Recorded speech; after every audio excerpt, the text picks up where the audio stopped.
Dopey. Two guys that hate each other. Just shut your mouth. I hate them. Shut up. Don't be unkind. Shut up, bitch. Oh, very nice. Shut the fuck up. You're a fine bunch of bullies, aren't you? I'm Opie. I could give a fuck. I'm Jim Norton, and I'm on the radio. Shut up. The Opie and Anthony Show. It's all about fun, fun, fun. I'd love to spit in your face. I will fucking kill you. Shut up, stupid. I'm just a zilch, and I know it. Who cares? We're trying to do a fucking radio. I know what we're trying to do. I'm sitting here across from you. I understand that. The Opie and Anthony Show.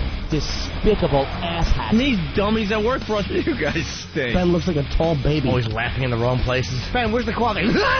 He rocks. Hopefully he's going through a car wash with his mouth open. And there's Steve. Steve is a piece of garbage. And you stink. You are cordially invited to a robbery rape. This is family entertainment. This show is a disaster. The Opie and Anthony Show. If you have any poo, fling it now. But enough of this palaver. Let's get the show on the road.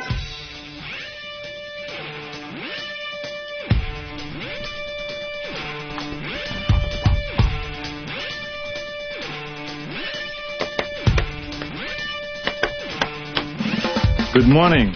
Good morning. Good morning. Good morning. Good morning. Good morning. Hi. Hi. Hi. Hello. How are you? I'm all right. How are you? I'm all right. How are you? I'm all right. Good morning. Good morning. I would like to just get to know you.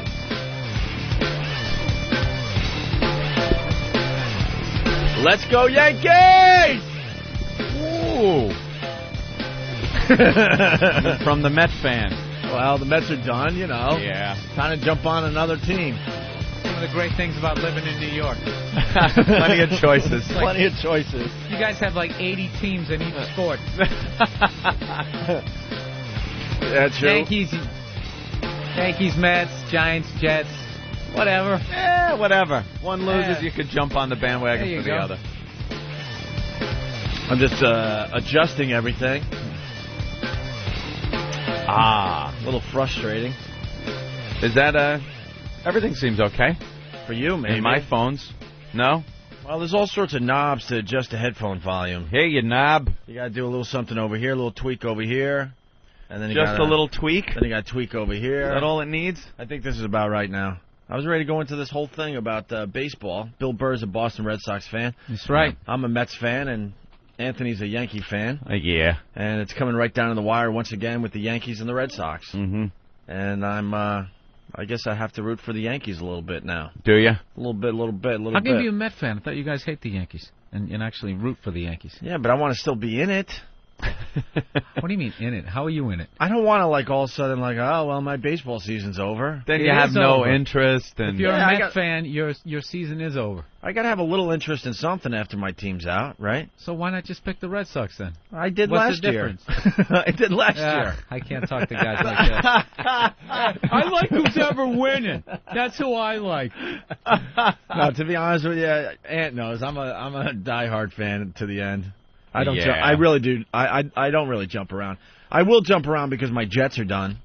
I'm not going to sit down every Sunday and make believe the Jets actually have a shot with Vinny Testaverde now throwing the fucking Vinny, football. That nice. was so awful. It was actually hilarious.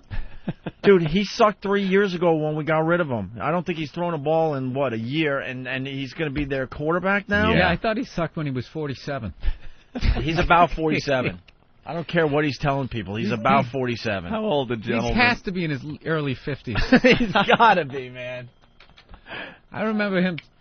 Didn't one year he was on the White House lawn with like Jimmy Carter after a successful season? Yeah, Jimmy ran like some kind of little hook pattern, and Vinny. Yeah, his first pass was to like Gale Sayers, I think.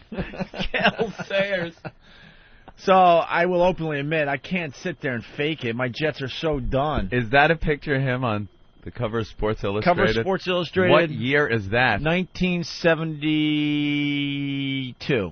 Are you stop? Yeah, I don't know. Like He came out in, like, what, like 86, 87. yeah. out Look of at him. Miami. You get a close up on that hand holding the football, and you'll see that there's a mood ring on his hand, wearing a mood ring. It's blue, so he's in a very good mood. Oh my God, that's People getting shot at Kent State in the background. Pet Rock, new craze.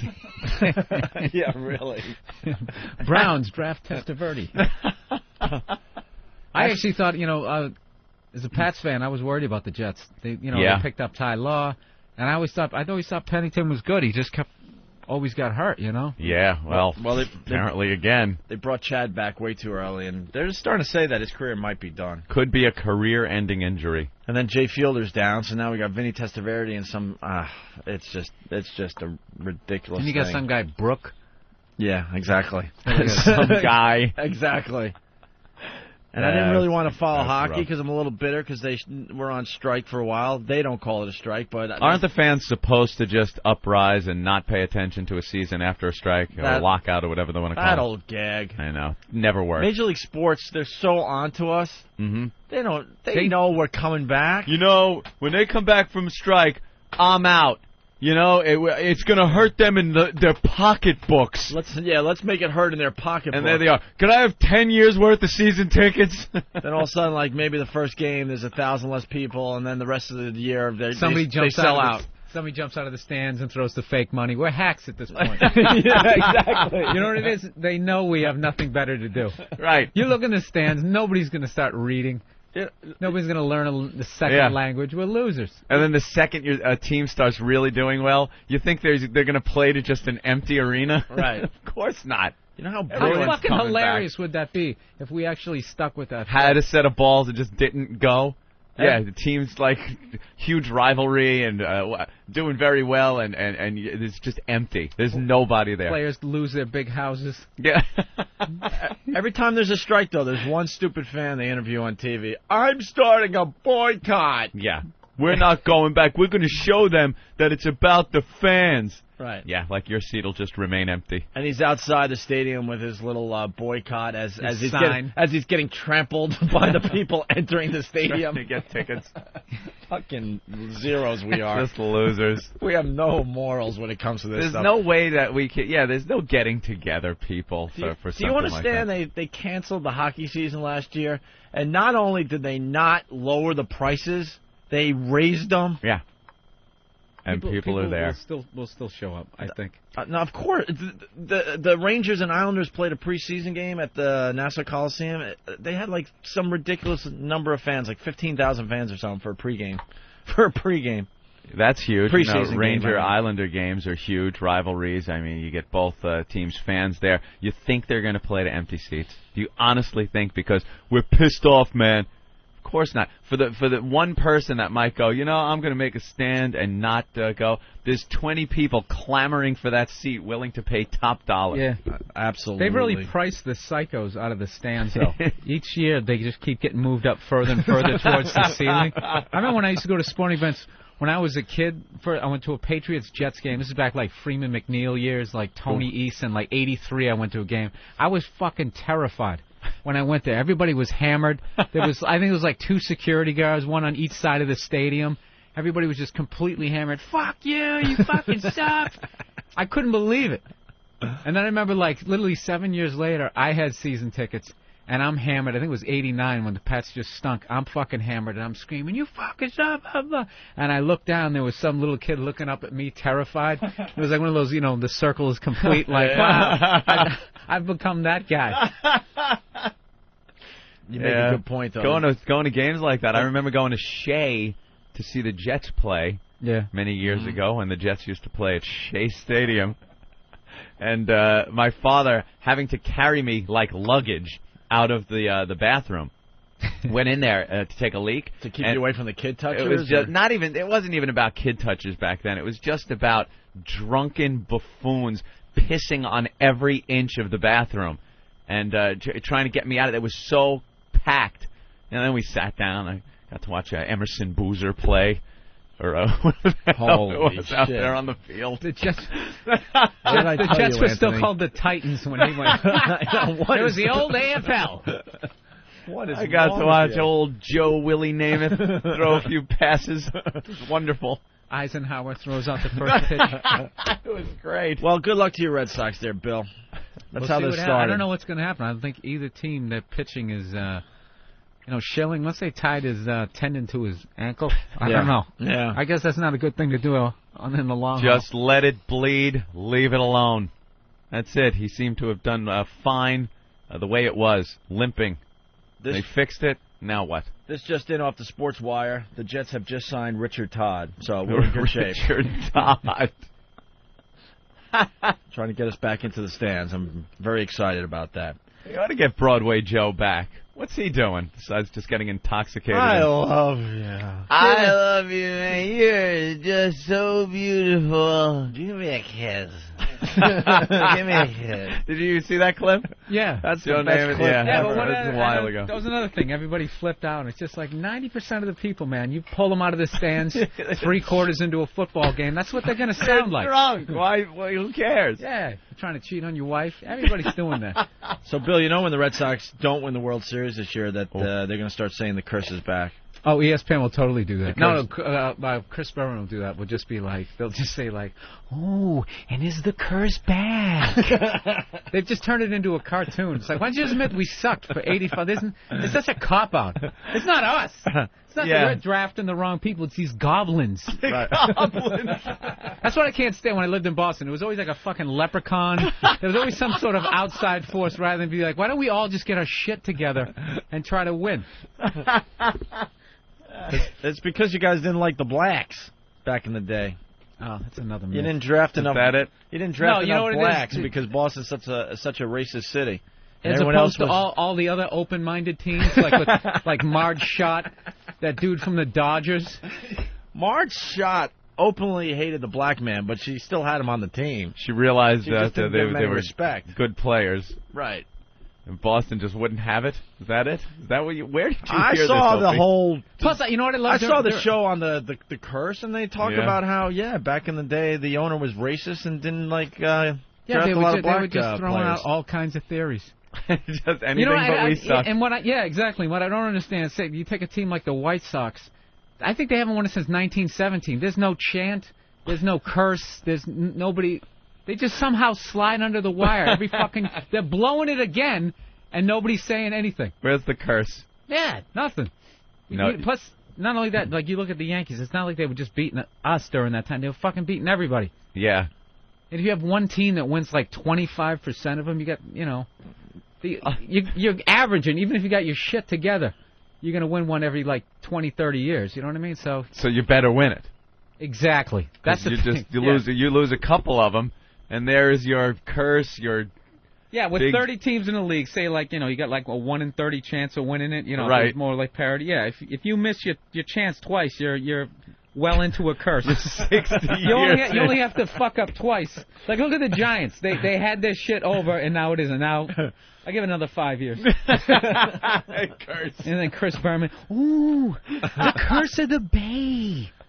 You know, if the Sox don't win this year, that they will say, well, the Bambino just seemed to have taken a year off. Yeah. That's all that happened. He Bambino. was on life support and blah, blah, blah. But the Bambino is black.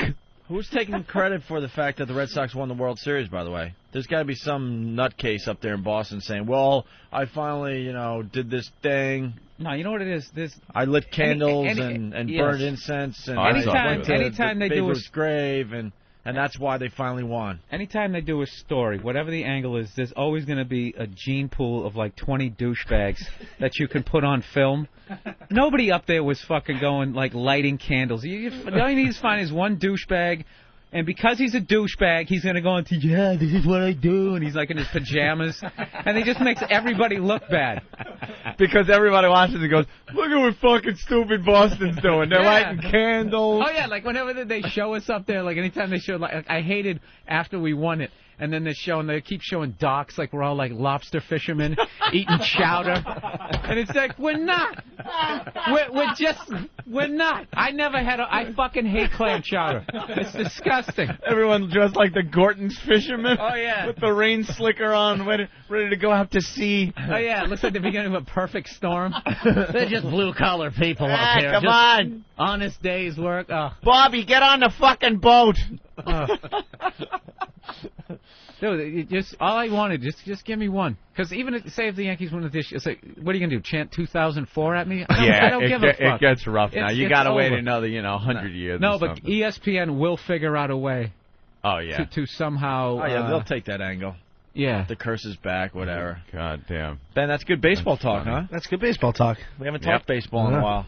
And Scott Farrell will be on at 9. God bless him if he can talk baseball for 2 minutes. You have a baseball Rolling Stones hat on? Yeah, well, this is when they played at Fenway. They Oh, so it's the famous lips, lips from the Rolling Stones, and the tongue has baseball stitching on it. Stretched It's white. out baseball. Right. Yeah. But you couldn't get that at the Giant Stadium show that Opa went with me to. Oh. Because that was a football stadium. Right. This is only sold at the baseball stadiums they put. I got this groovy pink XM hat. XM. Yeah, that thing is barely red, dude. It's barely red, right? It's I just barely realized red.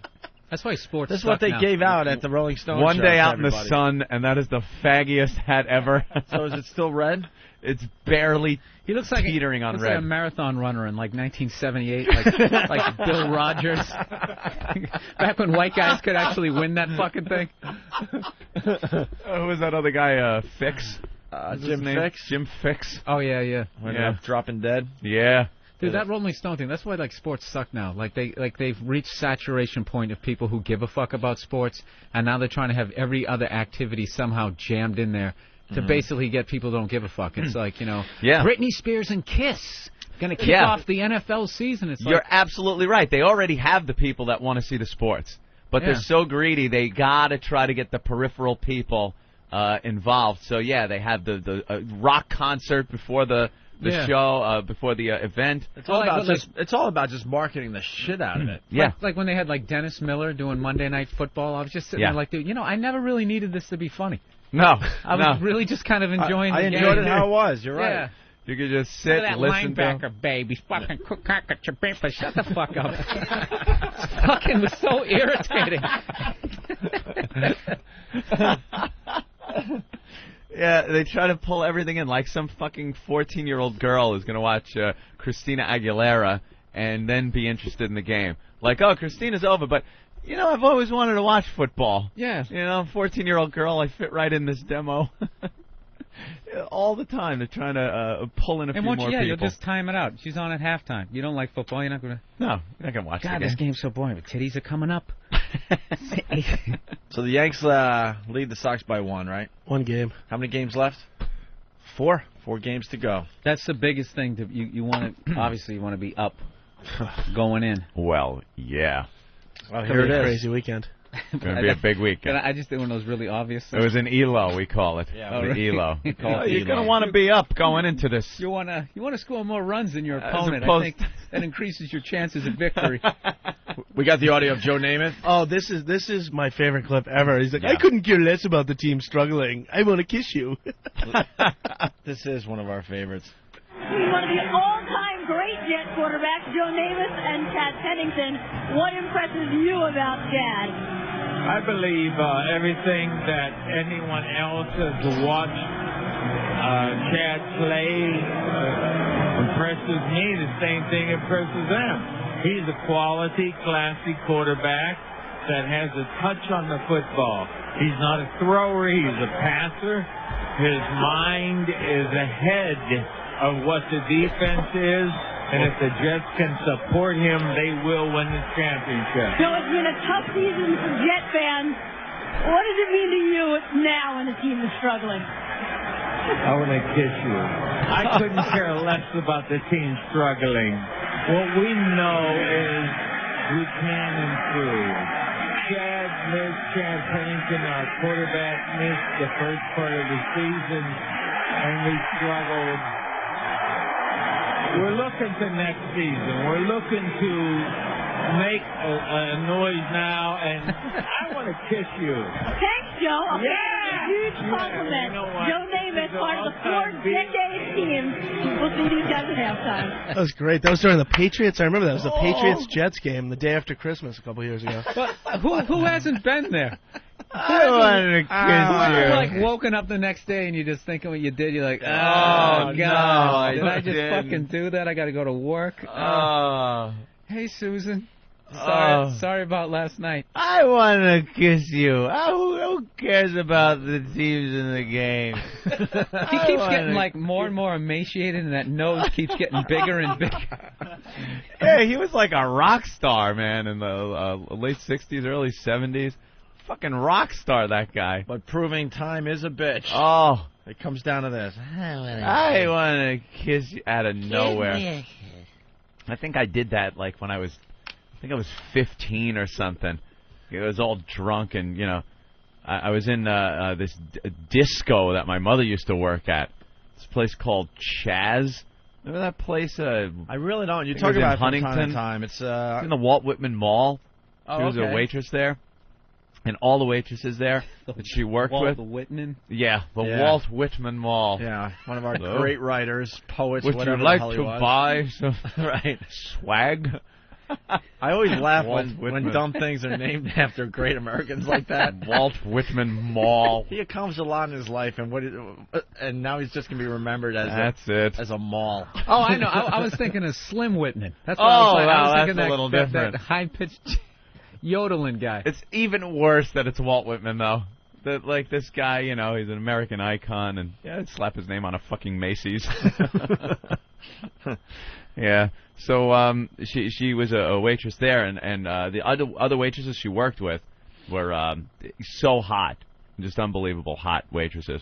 Your mom was, and still is, very hot. I wasn't going to say my mom was hot. I know, but I got to step up for you, bro. She's a piece of ass, always, man. I got to tell you, man. Well, I miss seeing her at the family parties. Wonderful that you say that. It's getting too uncomfortable. here. Yeah. And we would go to this place to get free drinks because we could drink at 15 over there. Me, my brother, any of our friends. You know, Mom would just let us fucking Dude, drink. he had. I mean, Anthony had the coolest parents. The coolest parents. They weren't married. You know, they weren't together anymore. I know, They were but divorced, both of them would just let you do shit. Your dad was getting you hookers. Your mom's letting you It wasn't drink. a hooker. It was a friend of the family. It's a hooker, dude. It was a friend of the family. She had to pay. Who had self-esteem problems. Right. She was like 19. She's just a friend. How old were you when you lost your virginity again? 13. Yeah, see, I got to tell Bill. Bill, for my 13th birthday, I got a nice 10-speed bike. Anthony got a piece of ass. I got That's a... the difference between our fathers, okay? I got a I love my Ruger. 10-speed bike, but this guy got laid. I got a Ruger Super Single 6 pistol and a girl. And pussy. I got a gun and a girl. For his 13th For my birthday. 13th What'd you get for birthday. your 13th birthday? I think I was still getting Legos. I think I got my first 10-speed bike, a really nice bike, at 13. Which is That's funny. Because you're in your awkward stage there, like you're too old for toys. Yeah. And you would think you'd be too young for pussy, but evidently not. No, it could go either way, you know. At that. Well, the way it was How with long me. did you last? Oh, it was pretty quick. Yeah. Jesus Christ. You know something, though? Not as quick as you would think, because she had told me, actually, she was like supposed to just be hanging out with me at the house, because my father and his wife had gone out. I guess with a wink to her, had gone out, left her over. We were watching, like, I think Monty Python or something. What was the excuse they gave that she happened to be in the house with you? She used to hang out all the time. Yeah, but wouldn't she go out with them to the local bar? No, she was a little too young to be hanging out with them, because she was 19, but she was a little too old, obviously, to be hanging out with me and my friends. But she was just hanging Anthony's out. father pimped out one of his friends to his own son. So they went out. Amazing to me. They to went this out. day. We used to hang out, though, and watch TV. Buzz, Gay Richard used to come over and hang out. Stuff like that. You know what's even funny about this shit is if you flipped, like if it was a 19-year-old guy hooking up a 13-year-old girl, is completely fucked up. Yeah. We As talk about it opposed all to the this, time. this is like really This good is story. cool. And, you know, it was like 1942, so the war was still going on, and we were all, you know, wondering how that was going to end anyway. Assholes. We just donated our toaster to the war effort. We had no tin foil. It's really stunk back then. I bought her a pair of nylons. She was happy to see them. It was one of those things. Everyone left. You know, she was there. We were watching. She asked me to go up and, you know, she goes, "Oh, go take a shower." And here's how inept I am. I didn't think that this was going to happen. It wasn't in my mind at all. So I figured I'd toss one out in the shower, you know, because I was jacking like a monkey back then. So, you know, I did it in the shower. So by the time I come out of the shower and hear from the bedroom, Are you coming in? I'm like, and then all of a sudden, whoosh, I got like the butterflies. Like, oh wow, this is going down. Holy shit! So I peek in the bedroom, and she was kind of sitting in the bed with the pillows propped up behind her, and the sheets were down by her waist, and she had huge tits, and they're just hanging out. And it was the first live action tits I've ever seen. Seen a lot in magazines and everything. This was the first live action tits, and I was looking like, holy shit. And the fact that I had just jacked it, nothing. Meant nothing. It was like, whammo! Back again. Wow, man, you just got thrown right into the fire, huh? Oh, it was right into... Never seen titties to just getting laid. Never like seen live titties. It was just, and it was like, it was the mid 70s, you know. So it was like when the sheets came down, I just saw, you know, it was Albert Einstein eating a London broil. When he was in his 20s. It was just the biggest bush. But I had gotten all of my reference from Playboys and Penthouse back then. Yeah. And the same thing. They were all big, hairy bushes back then. So, and That's it worked out amazing. well. And then, you know, we wound up doing it a few times over the course of the next few years, you know. Oh, I thought you meant over the course of the next 5 minutes. No, it was like if you know, years went by and she was still hanging out. So a few years, you know. I just love that never saw live titties before, and that would have been victory enough. I know And that you go in- exactly. You know, to that's me, like, that was just like I won right there. That's getting thrown in the fire. That's like that third string quarterback for the Jets. You Right. know, beginning of the game, he's like he's holding a clipboard like he's fucking drawing pictures and shit. Headset. Yeah, You all of know, a That's sudden, it, right? Seven trying to plays, look busy so Yeah. no one notices that he's 7 doing plays nothing. later, he's Yeah. fucking in there. And then the next day, I was, you know, in junior high. I was in my little junior high class. That's what I was going to say. At Marco Forster Junior High. How do you even... You got to be jaded. How do you even go to school the next day? I was a changed man. I walked with a new stride. I looked around, looking at my classmates going, you don't even know what a pussy looks like, motherfucker. Don't even try to talk to me. That is You know? so weird. They're all what were they talking about? Dumb stuff. And you're like, I can't... They I were can't talking, be with you yeah, guys about, anymore. you know, the conversations, maybe not the very next day, but over the course of time, you know, the conversations would come up of girls and sex and things like that. And I kind of kept it under my hat, though. I really didn't talk about shit like that. I would just listen to what they were saying, and I didn't be like, dude, I got laid and stuff. Right. You know, it was just one of those things. I want to kind of keep it on the... All right, back on to the your low. mom and her hot friends. Oh, yeah. So it was like 15 or so at the time, back in New York, and used to be able to go to this disco, Chaz, and it was such a bittersweet thing because we did not want to set foot in a fucking disco. It was like the worst place you could be seen by your friends. All of my friends, we were into hanging out in the woods, drinking Jack Daniels and listening to Charlie Daniels and but even- Molly Hatchet. But you got to think 15 at a disco is still cool because you're 15 in a place that serves alcohol. Yeah. Well, that was the sweet part of the bittersweet, and the fact that the chicks were just dressed unbelievably hot for the time and doing coke and everything like that, and we were able to drink, you know. So, Dude, he's 15. I wasn't even allowed to, I don't know, stay out after 9 o'clock at 15. So I'm doing some shots and shit, and this one waitress that worked there was really hot, and I'm talking to her. And this is the whole thing, the just embarrassing part of this whole thing was I'm really thinking I'm doing well. I'm 15. She's like probably 27, 28, like that, really hot. And I'm 15, a hammered 15. And she's talking to me just to be nice because I'm Rose Kid, you know, and, you know, she's just being nice. And at one point, I just went, I love you, and I leaned over and knocked all her drinks over. She had like a tray of drinks. I went to like kiss her, and I go, I love you, and I lean over, and she like backs off, and I knock all her fucking drinks over, and everyone's laughing at me. Oh, it was so embarrassing. He's doing this at 15 years old. I was wrecked. I know people got like doing coke. I just kept shaking that movie Over the Edge with Matt Dillon, all those kids. Eat it, you stinking pig. Oh man, shit. You certainly lived a life, bro. It was a very adventurous childhood. I do remember the older woman thing, thinking that she actually liked you. Because my there's uncle, just no at my way. grandma's beach house, we went there every weekend. My uncle had a bunch of friends his age, so he's about 12 years older than me. I was about maybe 11 or 12 at the time. So these girls are wandering around in their mid-20s in bikinis and stuff, and one paid extra attention to me, and I'm 12.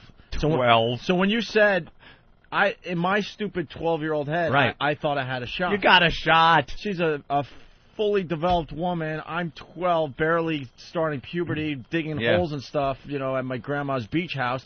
And I remembered that's so weird. You got a shot. All of a sudden, something happens with your wiring inside. Yeah. You're like, I think I might have a shot at this. Yep. And she was going off to go smoke pot with my uncle and drink beers, and I have like basically sippy cups and but for some reason somewhere inside I'm thinking, oh my God, Yeah. I have a massive crush on this girl and I think she likes me, because then she would pay attention to me and talk to me a little bit, but she obviously, now looking back, she was just being nice, Yeah. because she was hanging out with my family. Yeah, that's what But it is. to They're me, being nice. To me, it was like, this is my dream girl, and I think we're gonna get married. She really likes me. She really likes me. What a dope. Yeah, you gotta grow every up. Every guy still. Joe Namath still thinks he has a shot. See, do you hear him? Yeah. A few drinks in him. I love you. This is gonna work, man. Me, her. He's got the whole thing planned out in his head. Well, we got audio from the Vinny Testaverde press conference. It's quick and painless. I love you. No, not that one. Vinny. This is my Poor favorite. bastard. My favorite football team, the New York Jets, and I'm gonna do as well as I really can. oh, we are so fucked. God, we were applauding 3 years ago when we got rid of him, and now he's back. He's back. You got to be kidding me. Once again, after I left here last year, I always thought it'd be a one-day contract and retiring a New York Jet. But it's really good to be back. I'm excited. I'm happy. I'm nervous. I'm old, anxious. All those feelings of coming back and playing for the New York Jets again. These motherfuckers. Okay, here comes the instant feedback. It was bad to spill all her drinks, Anthony, especially since it was prohibition at the time. Anthony, are you guys sure you weren't 15 going to a speakeasy? Ant, you sure were the luckiest boy in the 48 states? Classic. Assholes. Oh, we're convinced you're a vampire at this point, so. No, her name wasn't Ruth Buzzy. Her name was Christine, and her nickname was Buzz, for any trivia experts that want to put together the O&A trivia game. All right. Let's go to another clip of Vinny Testaverde. I knew I would have well, let me put it this way. I was hoping to have another chance to play, to be a backup for some young quarterback. Eli Manning, for instance. That never happened in the offseason. I wanted to go to a team that was the right place for me, was the right situation, and there really there wasn't any until I got the call from Mike Until Tannenbaum. desperation set in. You didn't sound very confident. But I did get some calls in the off season to go to other places. They just weren't the right fit for me, I felt.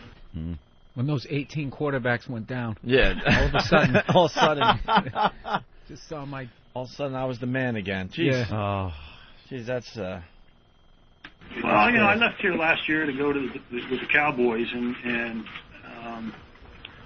I was just thinking, well, maybe, because I wanted to leave last year when I did, maybe the organization, and especially Herm, because I've always had a great relationship with Herm, felt like maybe I didn't want to be here. So I thought, let me just give Herm a call and say, Herm, I'm here if you need me in whatever capacity, come in and work with Brooks and get him ready, or as kind of like a coaching mentor, or come in and play in whatever capacity that may be, whether it's to actually be the starter or to be a backup. Wow. We're all so excited. This is great. These bastards. Hey, Ant, don't you mean you got a musket for your birthday? And after you banged her, did you two head down to the movie theater and check out the talkies for a nickel? The last Vinny clip. Playing a lot of Madden football with my son. Now, but seriously, I've been working out pretty good on a regular basis. It's kind of my lifestyle anyway. I wouldn't say that I'm in complete football shape, but I think I'm in better shape than probably a lot of people would have thought. I've been throwing probably twice a week for the last month and a half, just kind of thinking that something might come around. Great. Twice a week. I still need to get in football shape, which was my main focus and concern always. But again, sometimes when you're excited about something, you can overcome a lot. He's been throwing twice a week. Twice a Holy week. shit. That's great. I think I threw twice a week. That's what I'm saying. Most guys in their 30s are throwing twice a week on the mostly on the weekends when they're playing their stupid tag football with their friends. I know, he's in the backyard with his son throwing like a Nerf football. Right. Now all of a sudden he's ready. Let's go to Rick. What's up, Rick? Opie, I gotta get on to you, man. You just summed up the entire difference between you and Anthony. Yeah. Anthony at age 13 looking to get laid.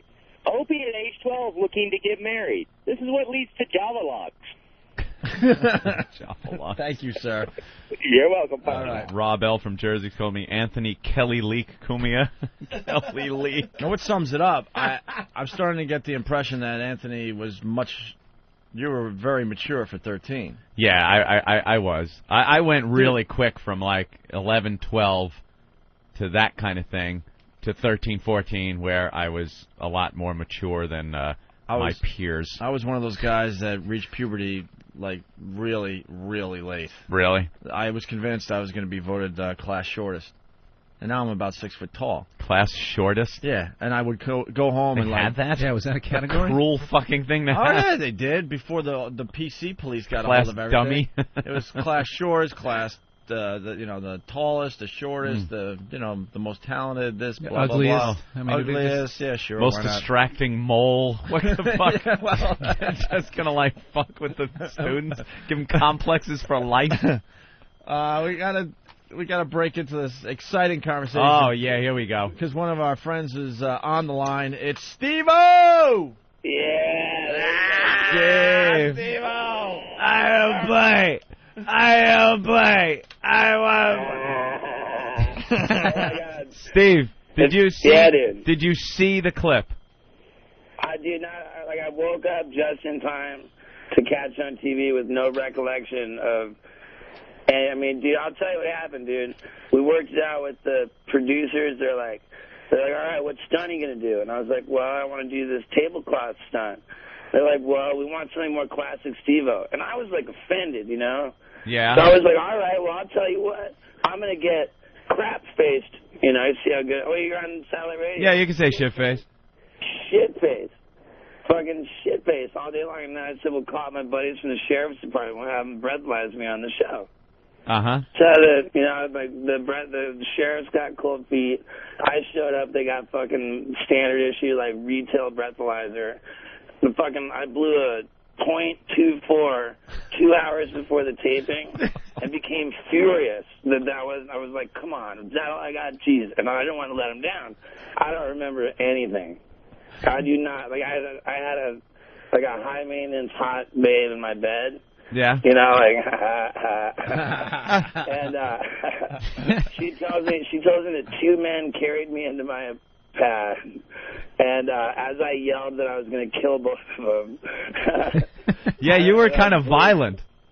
I know, dude, but how many talk shows am I going to talk about Billy Bob tattoo on? Right. And you're going to insult me with what's an off-road tattoo?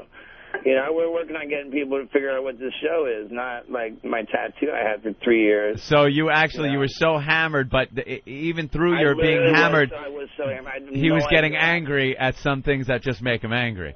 Yeah, I honestly cannot remember. Like from 2 hours before the taping, I can't. Steve, I got to ask you again, though. Have you seen the clip of you on this show? Of course, man. I saw it and I saw it and I loved it. And you know, I was still wasting. I got carried into my house at 6 a.m. Or no, I'm sorry, 6 p.m. 6 p.m. I got carried in. I fucking passed out. And then 11 p.m. I wake up. Wake up at 11 p.m. My life sucks so bad. I take 3 Aleve, 2 Tylenol PM, and a bar and a half of Xanax. A bar and my life just sucked. I watched the show, and I was like, it was like a piece of good news to me, like the show. You know? What did you do to your leg? Dude, it looks pretty rad. Like, I get a scar. Yeah, you put your foot right through the top of his table. Well, yeah, well, I mean, like, you know what? Jimmy Kimmel would have handled that. Jimmy Kimmel would have turned that into gold. All they needed to do was hand me a breathalyzer, and it was a victory. Even though, you know what? Yeah. The producers emailed me. They got the highest ratings they've had so far. I'm sure. Of course they did. And, like, I don't want to, like, well, I got to spill some beans for you guys. Yeah. I just sold a 10-episode series of my very own television show. And A&E? Well, yeah, intervention, No, I'm just kidding. But it's the same producers that did every season of Real World, every season of Road Rules, every season of Paris Hilton, Simple Right. Life, Richard Branson. That's a good production company. God damn it. Yeah, Bean and Murray, yeah. Now it's Camp Steve-O. Camp Steve-O, and what's going to be the premise? I'm running a rehabilitation center for uptight parents in a summer camp setting. Summer camp setting. Damn it! Now that's the That's TV the idea. side of a bus. That's the side of a I bus. am gonna no, dude. You walk away from me. You're walking away from your own kids, pal. I'm gonna force people into a better relationship with their kids. Are they going to have to maybe deal with you and realize how easy they have it with their own children? It's less that than it's just like, look, you know, if you cross the line in the sand, then I'm going to say, all right, you know, we need to have a conference. They're going to walk in, and at the push of a button, they're going to be looking at a huge screen with their little kid's face lighting up when they find out they're on the phone with Steve-O. I'm going to tell them their parent sucks, they're a loser, and that they're, you know, like, I hope that they watch it with their parents, and they're gone, you know, like.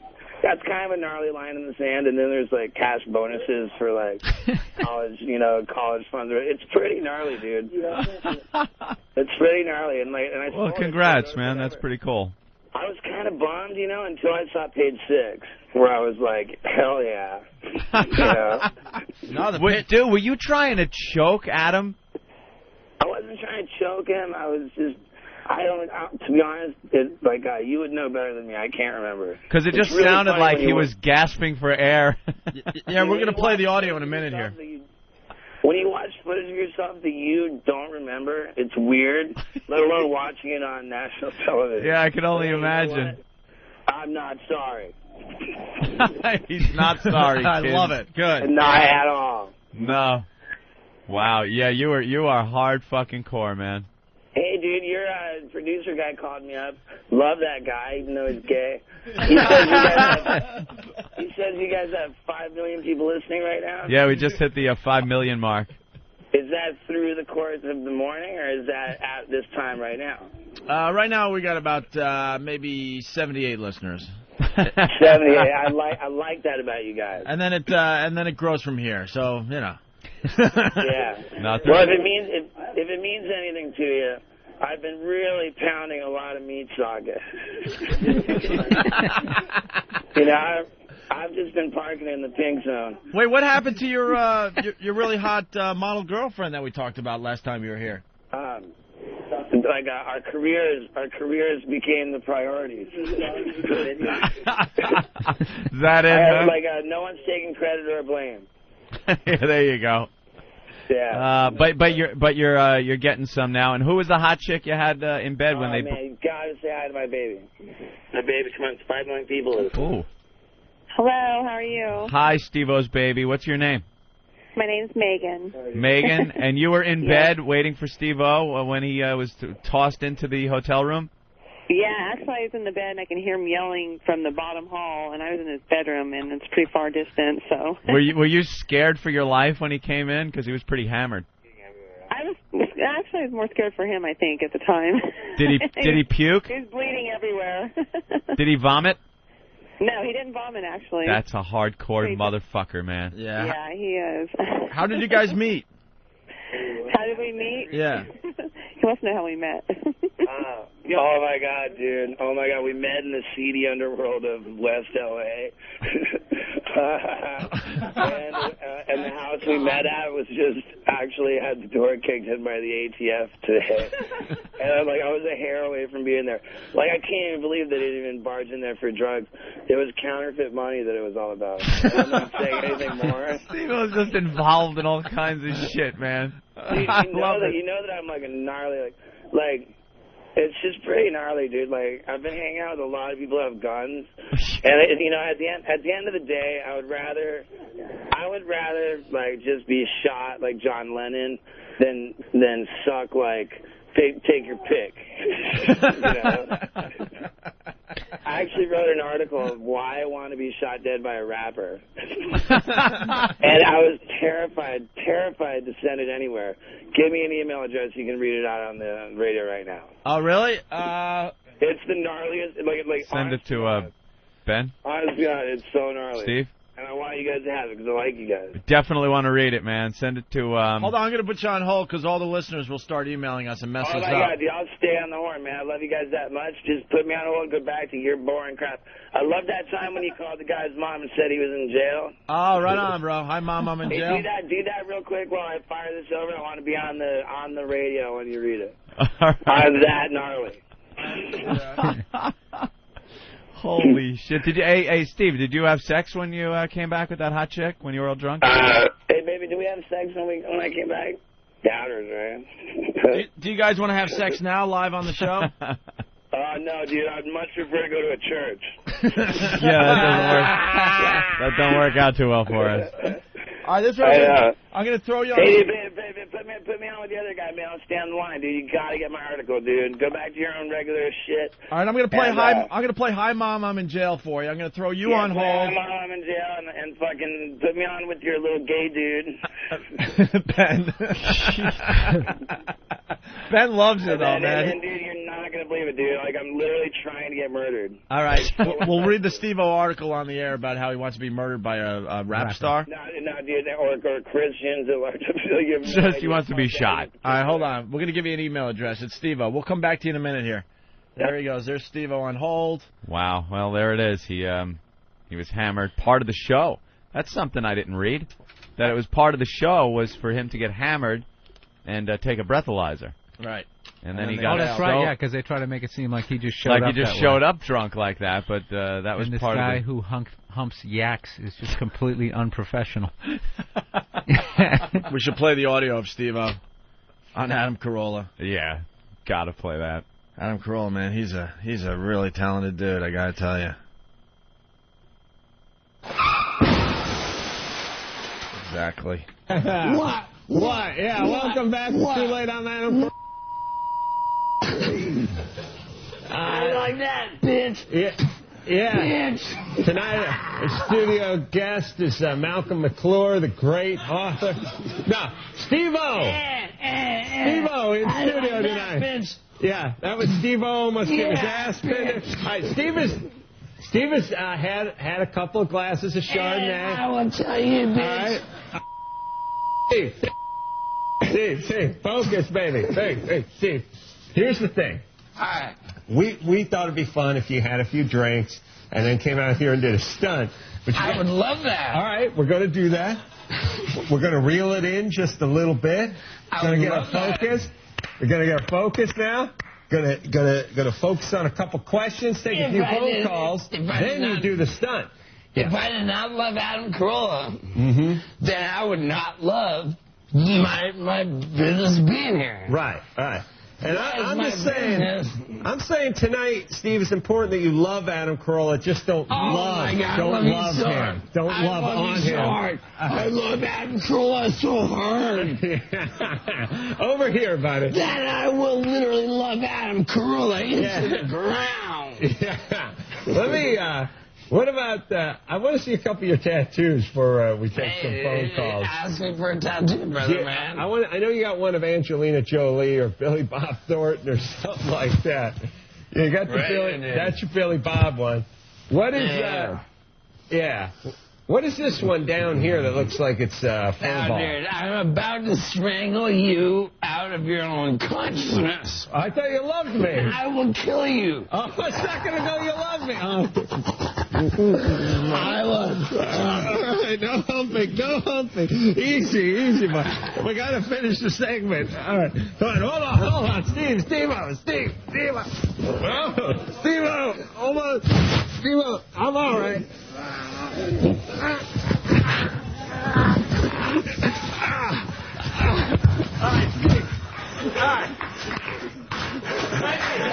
right, Steve, let's go to the phone, buddy.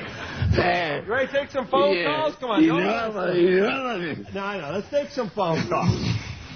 Oh, okay. Oh, my mic flew off, so I got to use this thing. All right, this is great. I feel like Geraldo. No, Steve, don't break it, Steve. All right. Steve, that was a rental. I don't like that. That was a rental, Steve. I don't like that. That was a rental. All right, yeah, Steve. Bitch. Steve, hold on a second. Here, I'll tell you what I think we should do. Yeah. I was going to take some phone calls, Steve, but you're not playing. You're not playing along. I don't play. If you can mind your P's and Q's, I don't play. We can take a couple of phone calls and do a TV show. I don't play. Otherwise, we're just going to take a break and call security. I don't play. All right. I don't play. All right, so we'll get security. We'll run the rest of the Jimmy Kimmel show. And we'll be right back after this. Oh, watch out, Steve. Steve, watch out. And there you have it. If you want to see the video, it's up on opieandanthony.com. Steve-O losing it on the Adam Carolla show. I don't play. Steve-O. It's practically as rad, just audio, as it is to watch it. Dude, you were so fucking hammered. when you get, I love when someone's drunk and they get on that one thing like that. I don't play, and it just keeps going and going and going. Steve-O, you're a true rock star, my friend. Can you imagine how much worse it could have been? I just wish you tipped him over. You're about to find out. Dude, I emailed that suicide note. It's called Suicide by Journalism. All right, we're waiting for them to print it up and bring it in here. Yeah, I'll read it to you, you bastards. All right, go ahead. I'm pretty drunk right now, to be honest, you know. Yeah, you're going to crash in. They said you're going to crash in at 5. The Barnes Annex is definitely competing with the illegal street narcotics. But not so much that I can't deliver. Hey, dude, what's up with Wild Boys, by the way? Oh, man, dude, I'd love to brag, But I got... That's a question mark for right now. Why is that? The show's hysterical. I know. It's just a fuck MTV too, man, if you know what I'm saying. We decided on a bigger presence. Yeah. And I can't elaborate. Okay, here it is. It's called Suicide. All right, here we go. Steve-O. Okay, in an email to Johnny Knoxville, I said, Knox, I wrote some stuff about you in this amazing article. Any tips on how I can sell it to Rolling Stone? Suicide by Journalism. Why I want to be shot dead by a rapper. Hey, Ryan, I'm talking to 5 million people. Here it is, dude. I often say, I don't want to live long. I want to live fucking forever. And it's not some kind of joke. The fact is, our only real instinct is to survive, and we, all of us, are going to wind up dead as fuck.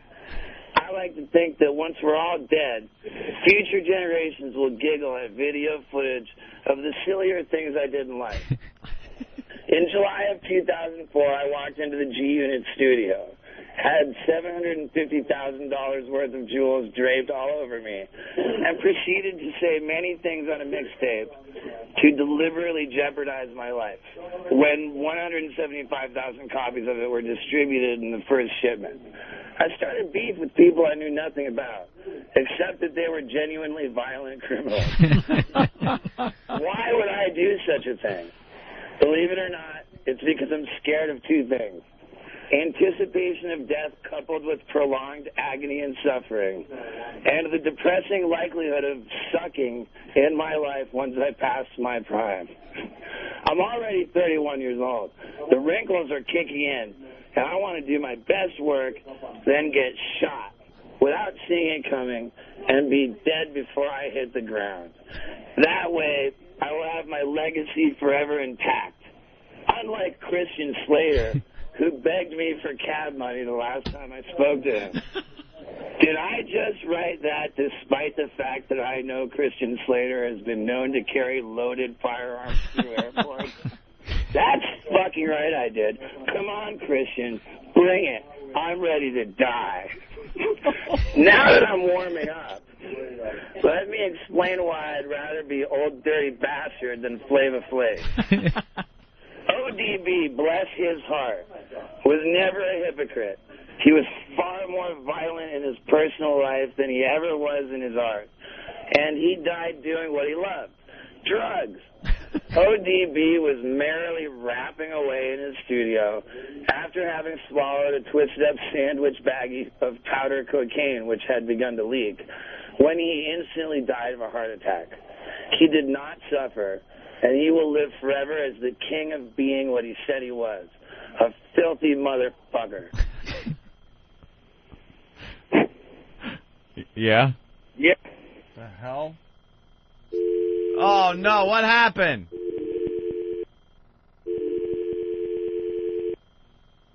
God damn it. Oh, my God, are you right in the kidding middle me? of his very cool story. What happened on the phone? I have no idea. Just kind of crapped out. They'll get him back. Holy crap! This is like gold. This is radio gold. This is his fucking suicide note right here. This is his suicide note. Holy crap! He knows the number, right, Ben? Oh, they're calling him back. All right, we'll get him back Maybe on. this is part of his stunt. You think? Just offed himself. He does seem like the kind of guy that kind of wants to die. You know? It seems like he has it planned out. Yeah. Where was I, dude? Where was Steve, I? oh, sorry about that. You were at Filthy Motherfucker. Filthy Motherfucker. Oh, yeah, bless his heart. He died, all right. He did not suffer, and he will live forever as the king of being what he said he was, a filthy motherfucker. I don't see Flava Flav as much of a threat, so I won't waste many words on him. I'll just say 911 used to be a joke. Now look at Flava Flav. I think we all know that Sean Diddy Combs isn't at all scary. But I've got beef with him. He disrespected me in a bar after I put major effort into performing a stunt for him and his friends. With that in mind, I would like to know how the world forgave him for calling a witness to testify against his friend, the rapper Shine, to put him away for 10 years, just to avoid having any form of pesky probation. Puff, that was a bitch-ass move. So if you've still got any actually scary people around you, send them my way. While I'm on the topic of scary people in the hip-hop community, let me add that my affiliations with the G-Unit are real. And anybody who's got any problems with the G-Unit need to take them up with me. Holy crap. Now, people often ask me if I have beef with Johnny Knoxville. And the answer is, and most likely always will be, no. Johnny could have been part of the plan to make sure that none of his jackass sidekicks got paid shit for our Jackass movie. But he refused to set foot in front of a camera before his boys were taken care of. Johnny also recently purchased a his and hers set of firearms for him and his wife. He told me that he bought her a, quote, nice and light Smith & Wesson hammerless .38 to shoot him. And I'm telling him to use his, quote, sweet Winchester 12 gauge on me for sharing that information. I'm really getting hot now. So let me move on to Christianity. I would never burn down a church, because that would be to ruin a building that could potentially be used for productive activity one day. I will say that the Holy Shroud of Turin displays an image of Leonardo da Vinci, not Jesus. And for Christians to feel that Jesus died for us to put all our sins on his tab is revolting to me. When I do wrong, I like to hold myself accountable, not Jesus. And if any of you Christian assholes don't like that, then please fucking shoot me. While I've been writing this, I've felt as though a great weight has been lifted from my shoulders. I feel great. I'm going to go out and do something really silly. For all the people who don't like the silly things I do, remember, you'll be just as dead as me when your great-grandchildren are loving that fucking shit. Steve-O, and P.S. Yeah. Who's going to feel really tough for picking on an idiot like me? Wow, man. It's like Dave Chappelle said, man. I'm an idiot. I've got diplomatic immunity. but I would rather fucking go down with a bullet to the dome that I didn't see coming than suffer in a terminal ward, for like a long time, right? Right. You're, if anybody doesn't like me, you know what? Fucking shoot me. Yeah. That's the most sense you've ever made, Steve-O. It's so rad, dude. I mean, I'm already going to get a vasectomy just for laughs. Yeah. I was thinking about getting a vasectomy just for the purposes of reversing it. Yeah. But then I realized that would be a crime against humanity. Fuck that, dude. I wouldn't take care of a hamster. Hell. If you want... dude, you should add the Gaudis to that list. Nah, dude. Like, what are they gonna do? Like, attack me with hair gel?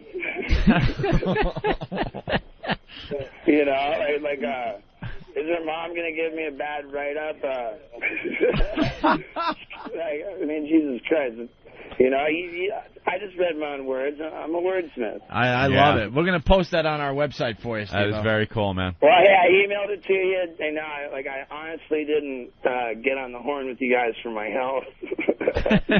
I don't take satellite radio seriously. Yeah, I really don't. The odds that any of the murderers whatever, dude, they don't listen to you guys. You got nerds listening to you, pal. We're on in the Escalades, my man. That's right. We're on in all the Escalades.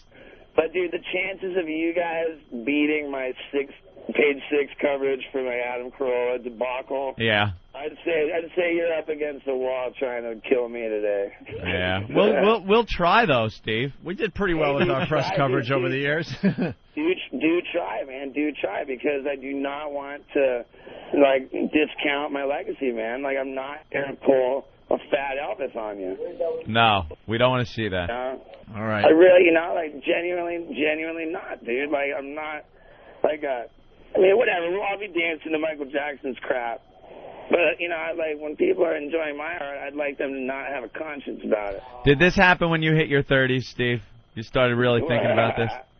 I don't know, dude. The bar's just been getting ridiculously high, dude. I'm going to level with you. I am on a downward spiral that I am going to televise. I'm the only one that's not apologizing. Yeah. Yeah, I'll show you the price of fame, pal. It's laying between my bed sheets. Yeah, dude. I don't even call it a bed, dude. It's the blue light special. Wow. Are you going to try to crash now or what? I'm going to try and crash through a fucking serious vulva.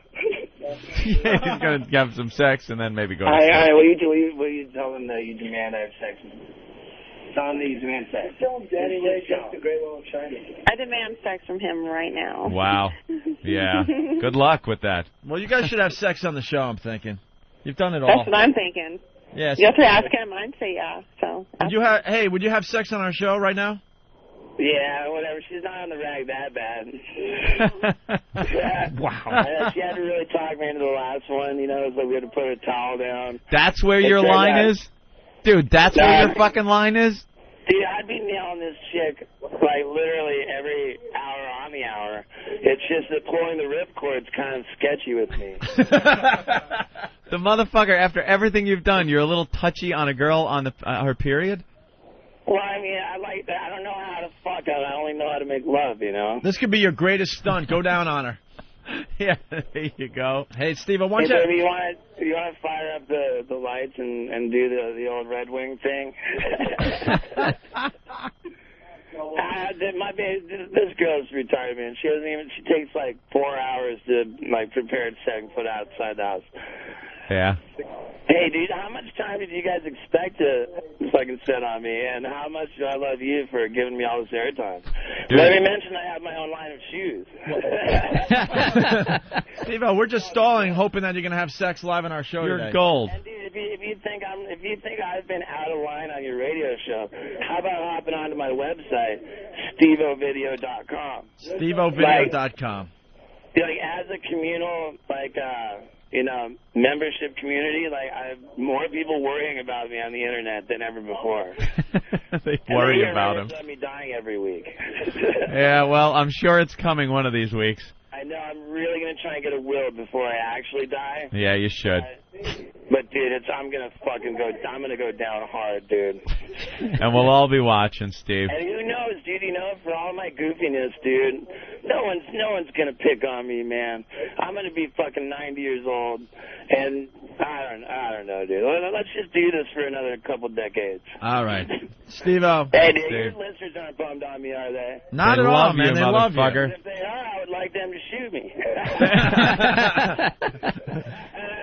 Hey, man, it's been a pleasure. Get back to your show. Please, more Mom. Mom, your son's in jail. I love that shit. All right, we'll play that going into commercial. Take it easy, you got Steve. my number. Check in from time to time. I'll never get any smarter. All right, thank you, Steve-O. Later, And man. thank you to, not even you assholes. Fuck you guys. Thank you to your listeners, you idiots. There he goes, Steve-O. Genuinely, man, a lot of love, dude. Thank you for everything. All right, peace. Thanks, Steve.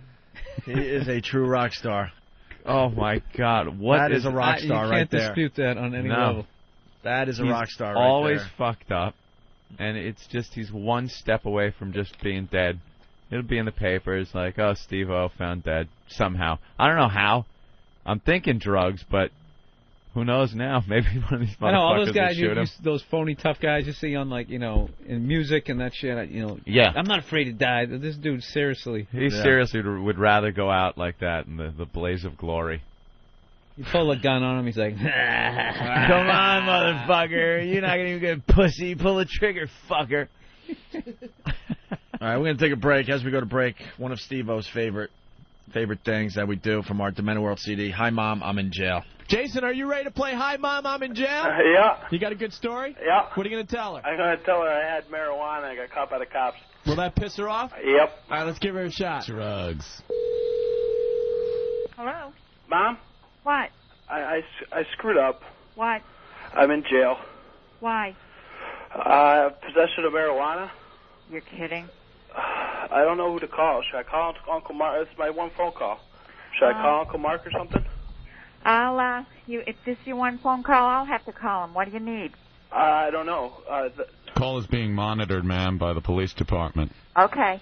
What does he need what does he need to do? The judge came in and set bail at $10,000. It's a very serious offense. He was $10,000? well, if it was a joint or two, it'd be one thing. He was caught with 12 kilos in his trunk. They obviously trying to deal. So he's being arraigned as a dealer and not as a user. Okay. Okay, when is all this and where is he and where can I come see him? I'm in Cambridge now, at the Cambridge jail. We're going to bring him to one of the city jails. Okay, how can I get directions to get there? Can I get there, talk to him, tell me what I need to do? I'm in Pittsfield, Massachusetts. Mom, what should I do, like a lawyer? Yeah, you need a lawyer? Well, he's been crying like a girl, too. Well, I got to get to the bottom of this. He's a very good person. I've heard that before. It's that more of that bad parenting. I've seen this before with these kids. They run the street. They're running around the streets like wild, and now they're selling drugs. Did you know your son was doing this? No. Not to mention with the being found with the prostitute in the car in the combat zone. That's Mom, what is that all about? Don't Don't Okay, even let's deny not- it, son. Okay, please. Don't even, he's please. already given a full confession before he even talked to a lawyer, which just shows how smart he is. Okay, officer. Sonny. I didn't know what to do. Okay, officer. Yes, ma'am. Please help me, okay? I'm in Pittsfield, Massachusetts. I'm 3 hours away. Please give me directions of how to get there and where you are, and I will be there. Well, by that time he's going to be transported out of here. I'm not sure where they're taking him, but I'm sure which jail we do take him to, they're going to like him real good there tonight, if you know what I mean. Oh. He's pretty good looking. Yeah, he better not drop that soap, if you know what I mean. Please, I think sir. Bubba's going to like him in the shower room, if you know what I mean, ma'am. Listen, officer. Yes, ma'am.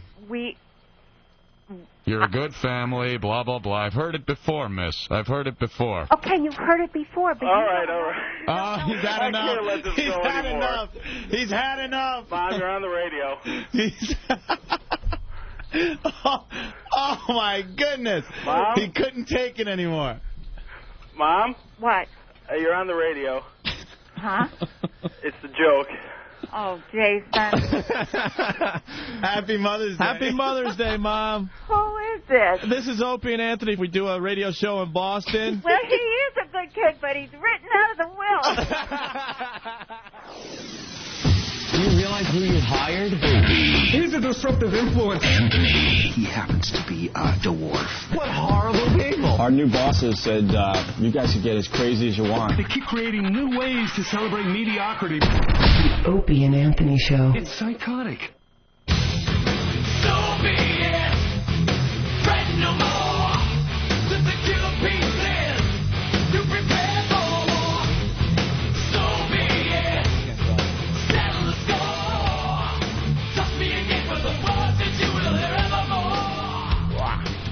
You're checking out the Opie and Anthony program. Bill Burr sitting in today once again.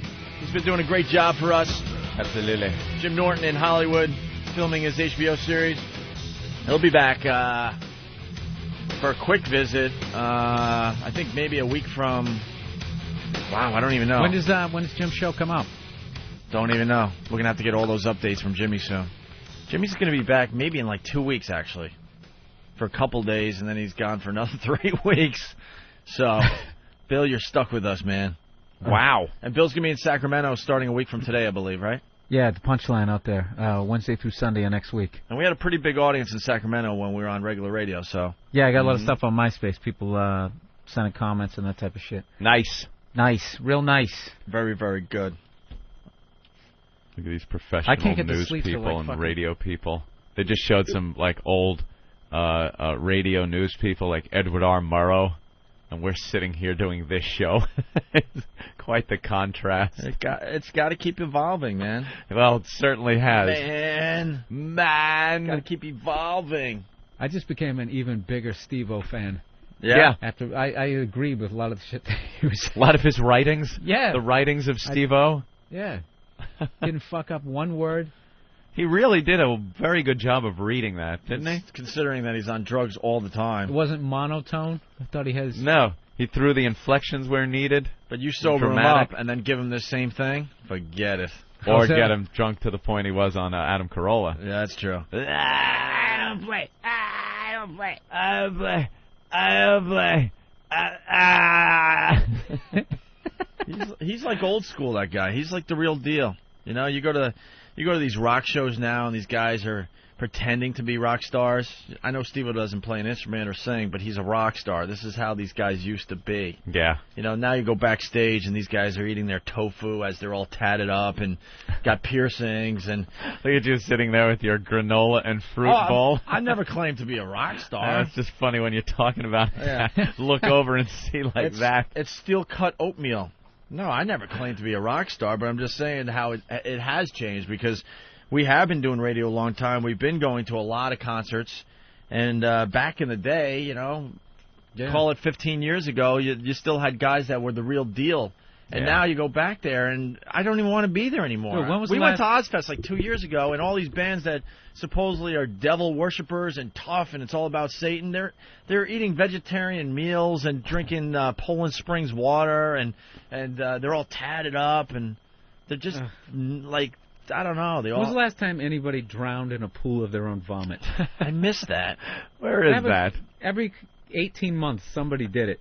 Someone choked on their own vomit. Actually, the dude from Drowning Pool, who we interviewed, very close to his death. Oh, they figured out that he died from drugs? Well, I don't know. He was throwing up and stuff. Yeah. Yeah, he had one of those old school choked on vomit. rock deaths. And he was a really, really good guy. It wasn't his own vomit. You can't dust for vomit. Anyway. Spinal Tap. Do you guys want an update on the pitch thing? Oh, we got updates? I got a couple emails overnight. The A&E thing, right? Yeah, and we brought everyone into this, so we got to give updates now. And you want to just give the synopsis in case people didn't hear it? Just a really quick thing as I find these emails. A production company that contacted us about a year ago with an idea for a television show that they wanted me and Opie to participate in.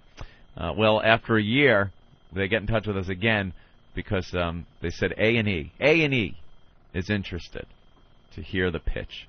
So we went down there for the pitch, and it just, from mine and Opie's point of view, it did not go very well. Oh, it was a train wreck. It was a disaster. Absolutely. We sat there, and there was really no interest from the A&E people. They were just stone-faced. Right. We left there, tails between our legs. Me and Opie were walking back to uptown here, and just laughing at the whole thing. We basically, it was a mess. just to reiterate, we basically pitched Mythbusters meets Jackass to A&E, and they looked at us like, you're wasting our time. Like you were pitching Mythbusters meets Jackass. Right. Yeah, exactly. Thank you, Bill.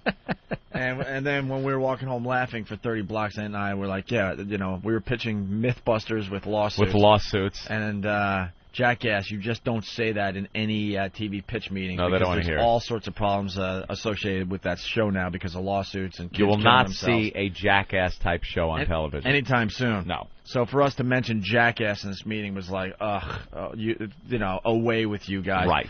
But the production company was convinced that the meeting went well, which Ant and I were just amazed at when we were taking the elevator back down to the street. Yeah.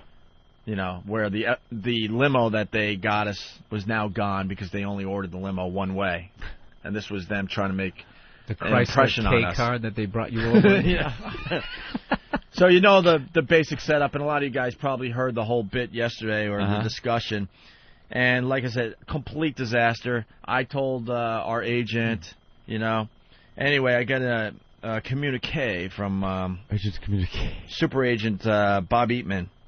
He writes, well, just shows you how networks think. Imagine if the meeting had gone well. Mm-hmm. You just never know.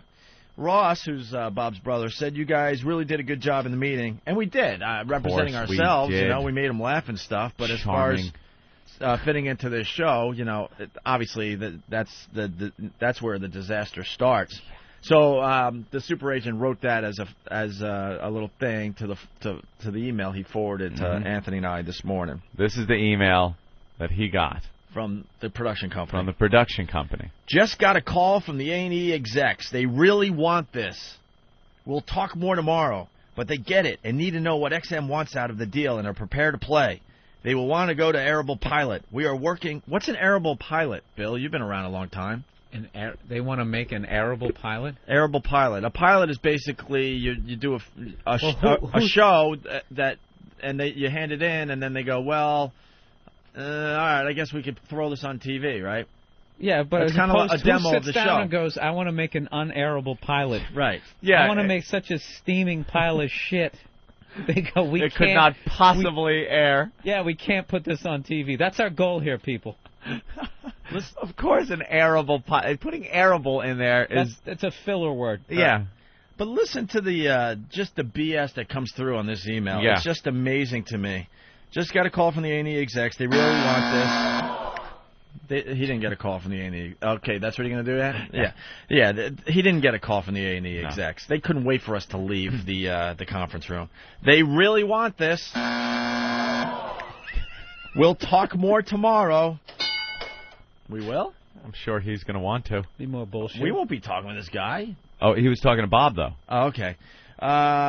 We'll talk more tomorrow, but they get it. and need to know what XM wants out of the deal and are prepared to play. They will want to go to Arable Pilot. We are working on slightly altering the show. Slightly. Remember the discussion yesterday? This thing was a disaster. There was nothing usable. I said it needed a machete to the jugular, if you remember. Slightly altering. We are working on slightly altering the show to make it less jackass. He's still obsessed with Less jackass. jackass. How about none jackass? Yeah, did you get it, you ass? No We need jackass. None more jackass. None more jackass. You want to make it less suable. Small claims court. Yeah.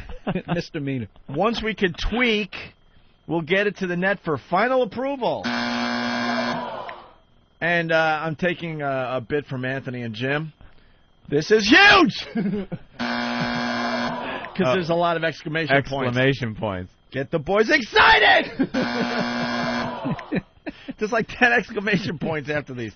Again, we'll talk tomorrow! So... Liar, whore, you know it. So I got this yesterday, and I wrote Bob back immediately, and I said, Bob, they are completely delusional at this point, and I'm getting a little scared that we're even involved with people like this. And I just left a message. He calls back because he's out there in L.A., so he listens to the replay of the show, and he was like, "Hi, Opie." He's a dullard to begin with, but he's like, "Dullard." "Hi, Opie. I just heard the recap on the meeting, and I guess I get it now." Thank God for this show that we didn't have to call Bob and say that, because we would have had to done yesterday's first hour on the phone with Bob. But now we just throw it all on the radio. But now business that's so much easier to get it out. Our business is now on the radio. We hold meetings on the radio. That'll be like your new relationship. Yeah. Hey, I'll listen to the show tomorrow and I'll hear what you guys have You'll to hear think our about side of the whole thing, right? And Robert's completely competent, but he just misread this one, in my opinion. Because this guy's such a good BSer. And then he talked to his brother, and he's got the full story now, and he's like, all right, I'm gonna he's gonna personally talk to A&E to see what is bullshit and what's not. That's what he needs to do. Which he's gonna do today. But the reality is, we're gonna be completely right, Anthony and I.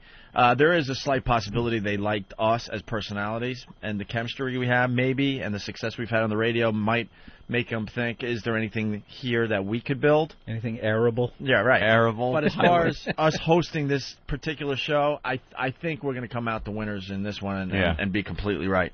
So that wasn't good enough. That was yesterday's email. This morning at like 5:50 in the morning, the guy from the production company writes me an email personally. Oh, you got it too, Anthony. Me, Anthony, and, of course, our agent. Guys, this email just makes me laugh on so many levels. And when did this come in this morning? Yeah, 5:50 or whatever. We received an unsolicited phone call. What does that mean? Unsolicited. Like, you hear all these words he uses? That Arable means, Pilot, that unsolicited. Means out of nowhere, his phone rang. He wasn't even approaching people. He wasn't on TV going, call the number, 1-800. Call me now. An unsolicited phone call. I never got the unsolicited phone call. I didn't even ask for it. I'm sitting there, my phone rang, and I went, who the fuck could this be? Because I'm not even expecting a call. The only way that makes sense is if you look at the phone and go, ring right now. Whoa. Oh, hey. There's a solicited phone There's call. a solicited phone call. Right? I'm expecting your call. No, unsolicited phone call. All right, guys, we received an unsolicited phone call from blank last night from A&E. What you need to know is that the three people in the meeting with us are the three people who make the programming decisions at A&E. We know that. Blank is blank's right-hand person. In yesterday's Variety was a huge article about A&E's direction, and the only three execs named were blank, blank, and blank. All three took part in our meeting. He was very excited that they were all there. But they were all there to meet us. Right. And he doesn't understand that yet. Yeah. Rob confirmed that, well, there goes that name. Rob confirmed that he loves the boys and the show and is going to work quickly and hard with us to tweak the concept so it doesn't seem jackass-ish. That will pull the woman, who's the big muckety-muck, over to our side without any hesitation.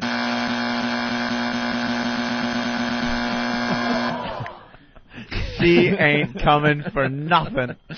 This is the woman that was so bothered right off the bat. And she's the head one there. She was the one that needed to be impressed. Oh, she had the watch that she kept. The jangling watch. The chandelier Yeah, hanging up. the chandelier with a face. The jingle jangle. Right. That will pull her over to our side. And this is where the BS, it just comes bleeding through without any hesitation. Because he knows we saw complete hesitation in that meeting. Of course. Rob, because we already blew his name, Rob is now talking about an arable pilot. You sure he didn't want to write terrible? And it just like skipped and arable came out? Is it air or arable? Because that might have just been him missing a couple of letters. Rob is now talking about an arable pilot. This is huge. We just did an arable pilot for the Travel Channel, and it was so good they picked up the 13-show series immediately. We don't know. Who knows on that I'm one. taking a jump right here. I'm going to take a leap of faith. It is a TV production house. They had to produce something. We just don't know what. We can't find any credits for this company. We know that we will blow A&E's heads off when we go to arable pilot production. See, that's just like promising the world. Like, Right, again, we're going to sell more DVDs than Chappelle. Like, that's embarrassing. There's nothing to back that. That's just like, Yeah. you know, you got to back this stuff up with, like, cold, hard facts. How do you know that we're going to blow their heads off, right? Uh-huh. So, clearly they have been discussing this behind the scenes after our meeting. I agree with that. I believe they're discussing us and them and the pitch and everything. And how it's going to go down as one of the top 5 worst pitches of all time. Oh, we'll be the talk of the Christmas party this year. I absolutely believe it. As a matter of fact, Opie, there was a tape recorder running. All right. When we left. All right. Yeah.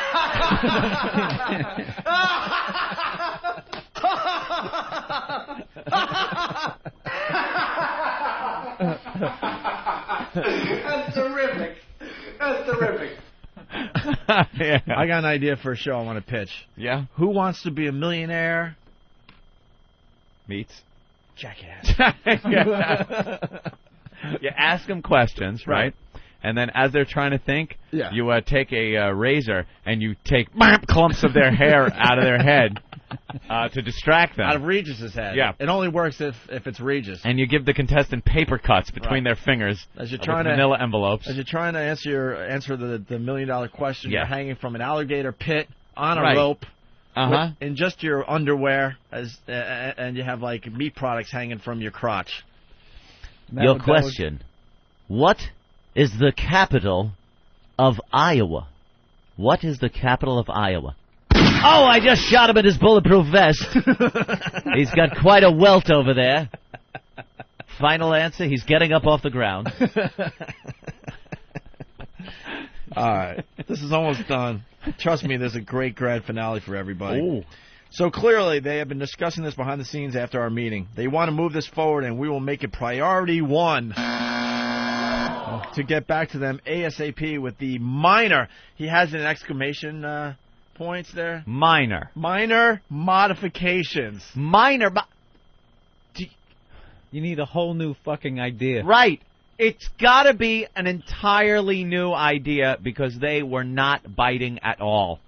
At all. It was so bad that Anthony and I now have to separate and pitch individual TV pilots Right. for anything to work. For anything to work, it can't even include the two of us anymore. You know what that's like? His excitement is like the first time you ever take a meeting and you actually believe everything that they're saying. Everything you heard because you have nothing else to base it on. It's your first meeting. You're excited just that it's your first They meeting. told me that they love me. They're really excited to work with me. Yep. I see big things for this, you. This happens, by the way, throughout most everybody's entire life. Just not on maybe the level of a television show, but it's, school, being accepted to schools, things like that. It's just the bullshit you get, the disappointment. You ever been in a band? You ever been in a local band?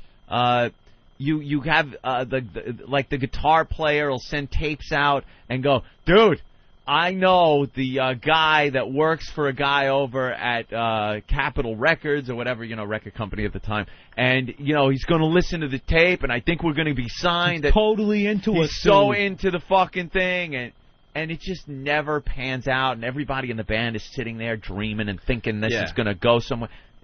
If we took After a while, you realize it's just bullshit. Yeah, if we took this meeting 6 or 7 years ago, we would be buying into this entire thing and all these emails without a doubt. How long ago? 5, 6 years ago? Yeah, okay, years. I thought you said months. Oh, no, no, not at all. Oof. By the way, there is a show, Who Wants to Be a Millionaire Meets Jackass. Nathaniel just found it. Wow, Nathaniel. What is this show all about? It's called Distraction. It's on Comedy Central. Yeah. It's basically just asking people trivia questions, but I guess here's a clip of people having to down hot sauce right before they do it. Someone actually bought Millionaire Meets Jackass. What happened? It's unreal. See, I'm in the wrong business. I need to be the new Mark Burnett. I just threw that out as a goof, and the show's already out there. I didn't see it on the side of the bus. Right. I didn't see it. Motherfucker. Bastards.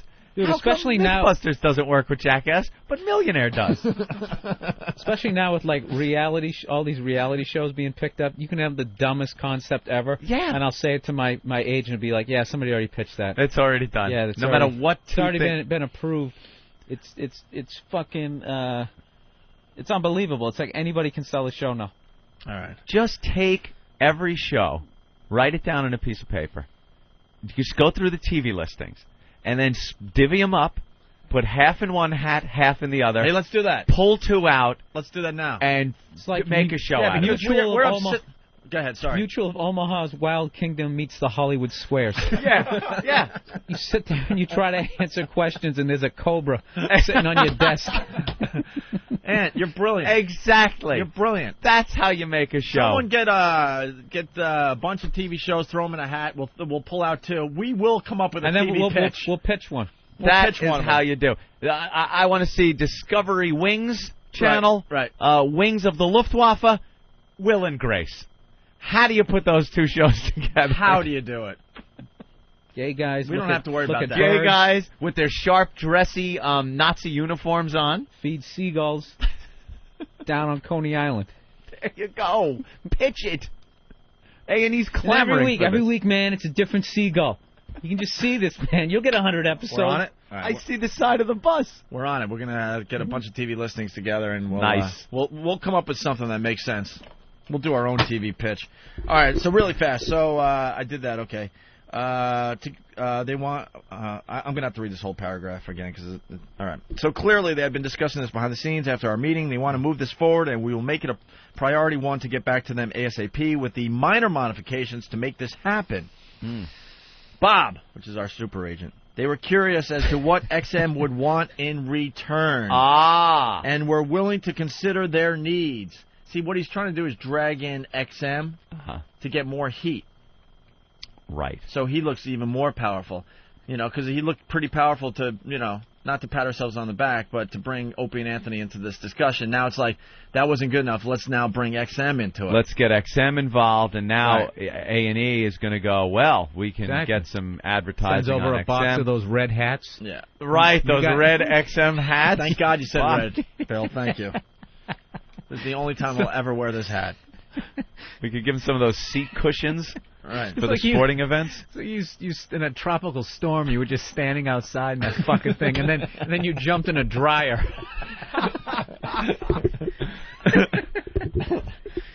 All right, sorry. Go ahead. All right, that's very good.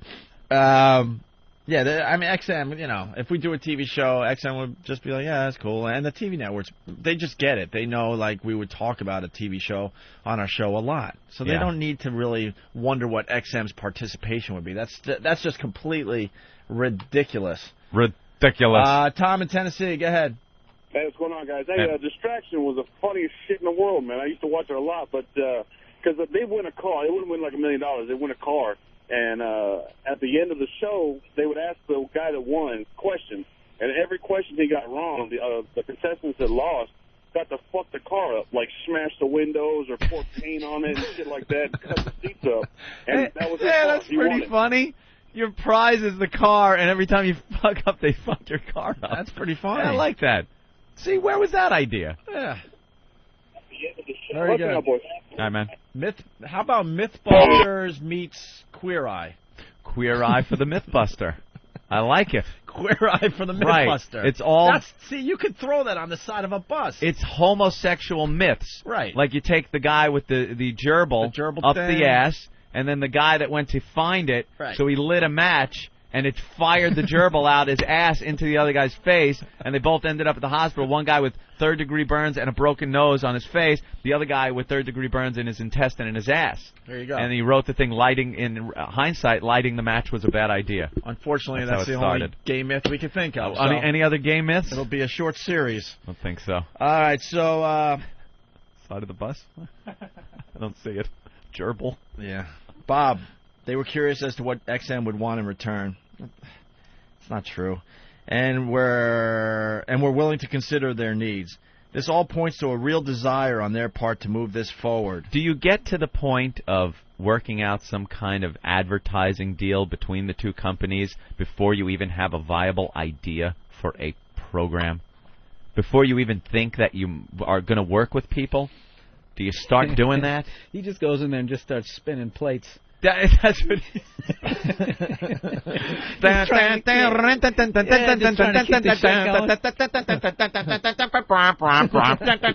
One's slowing down. Get it.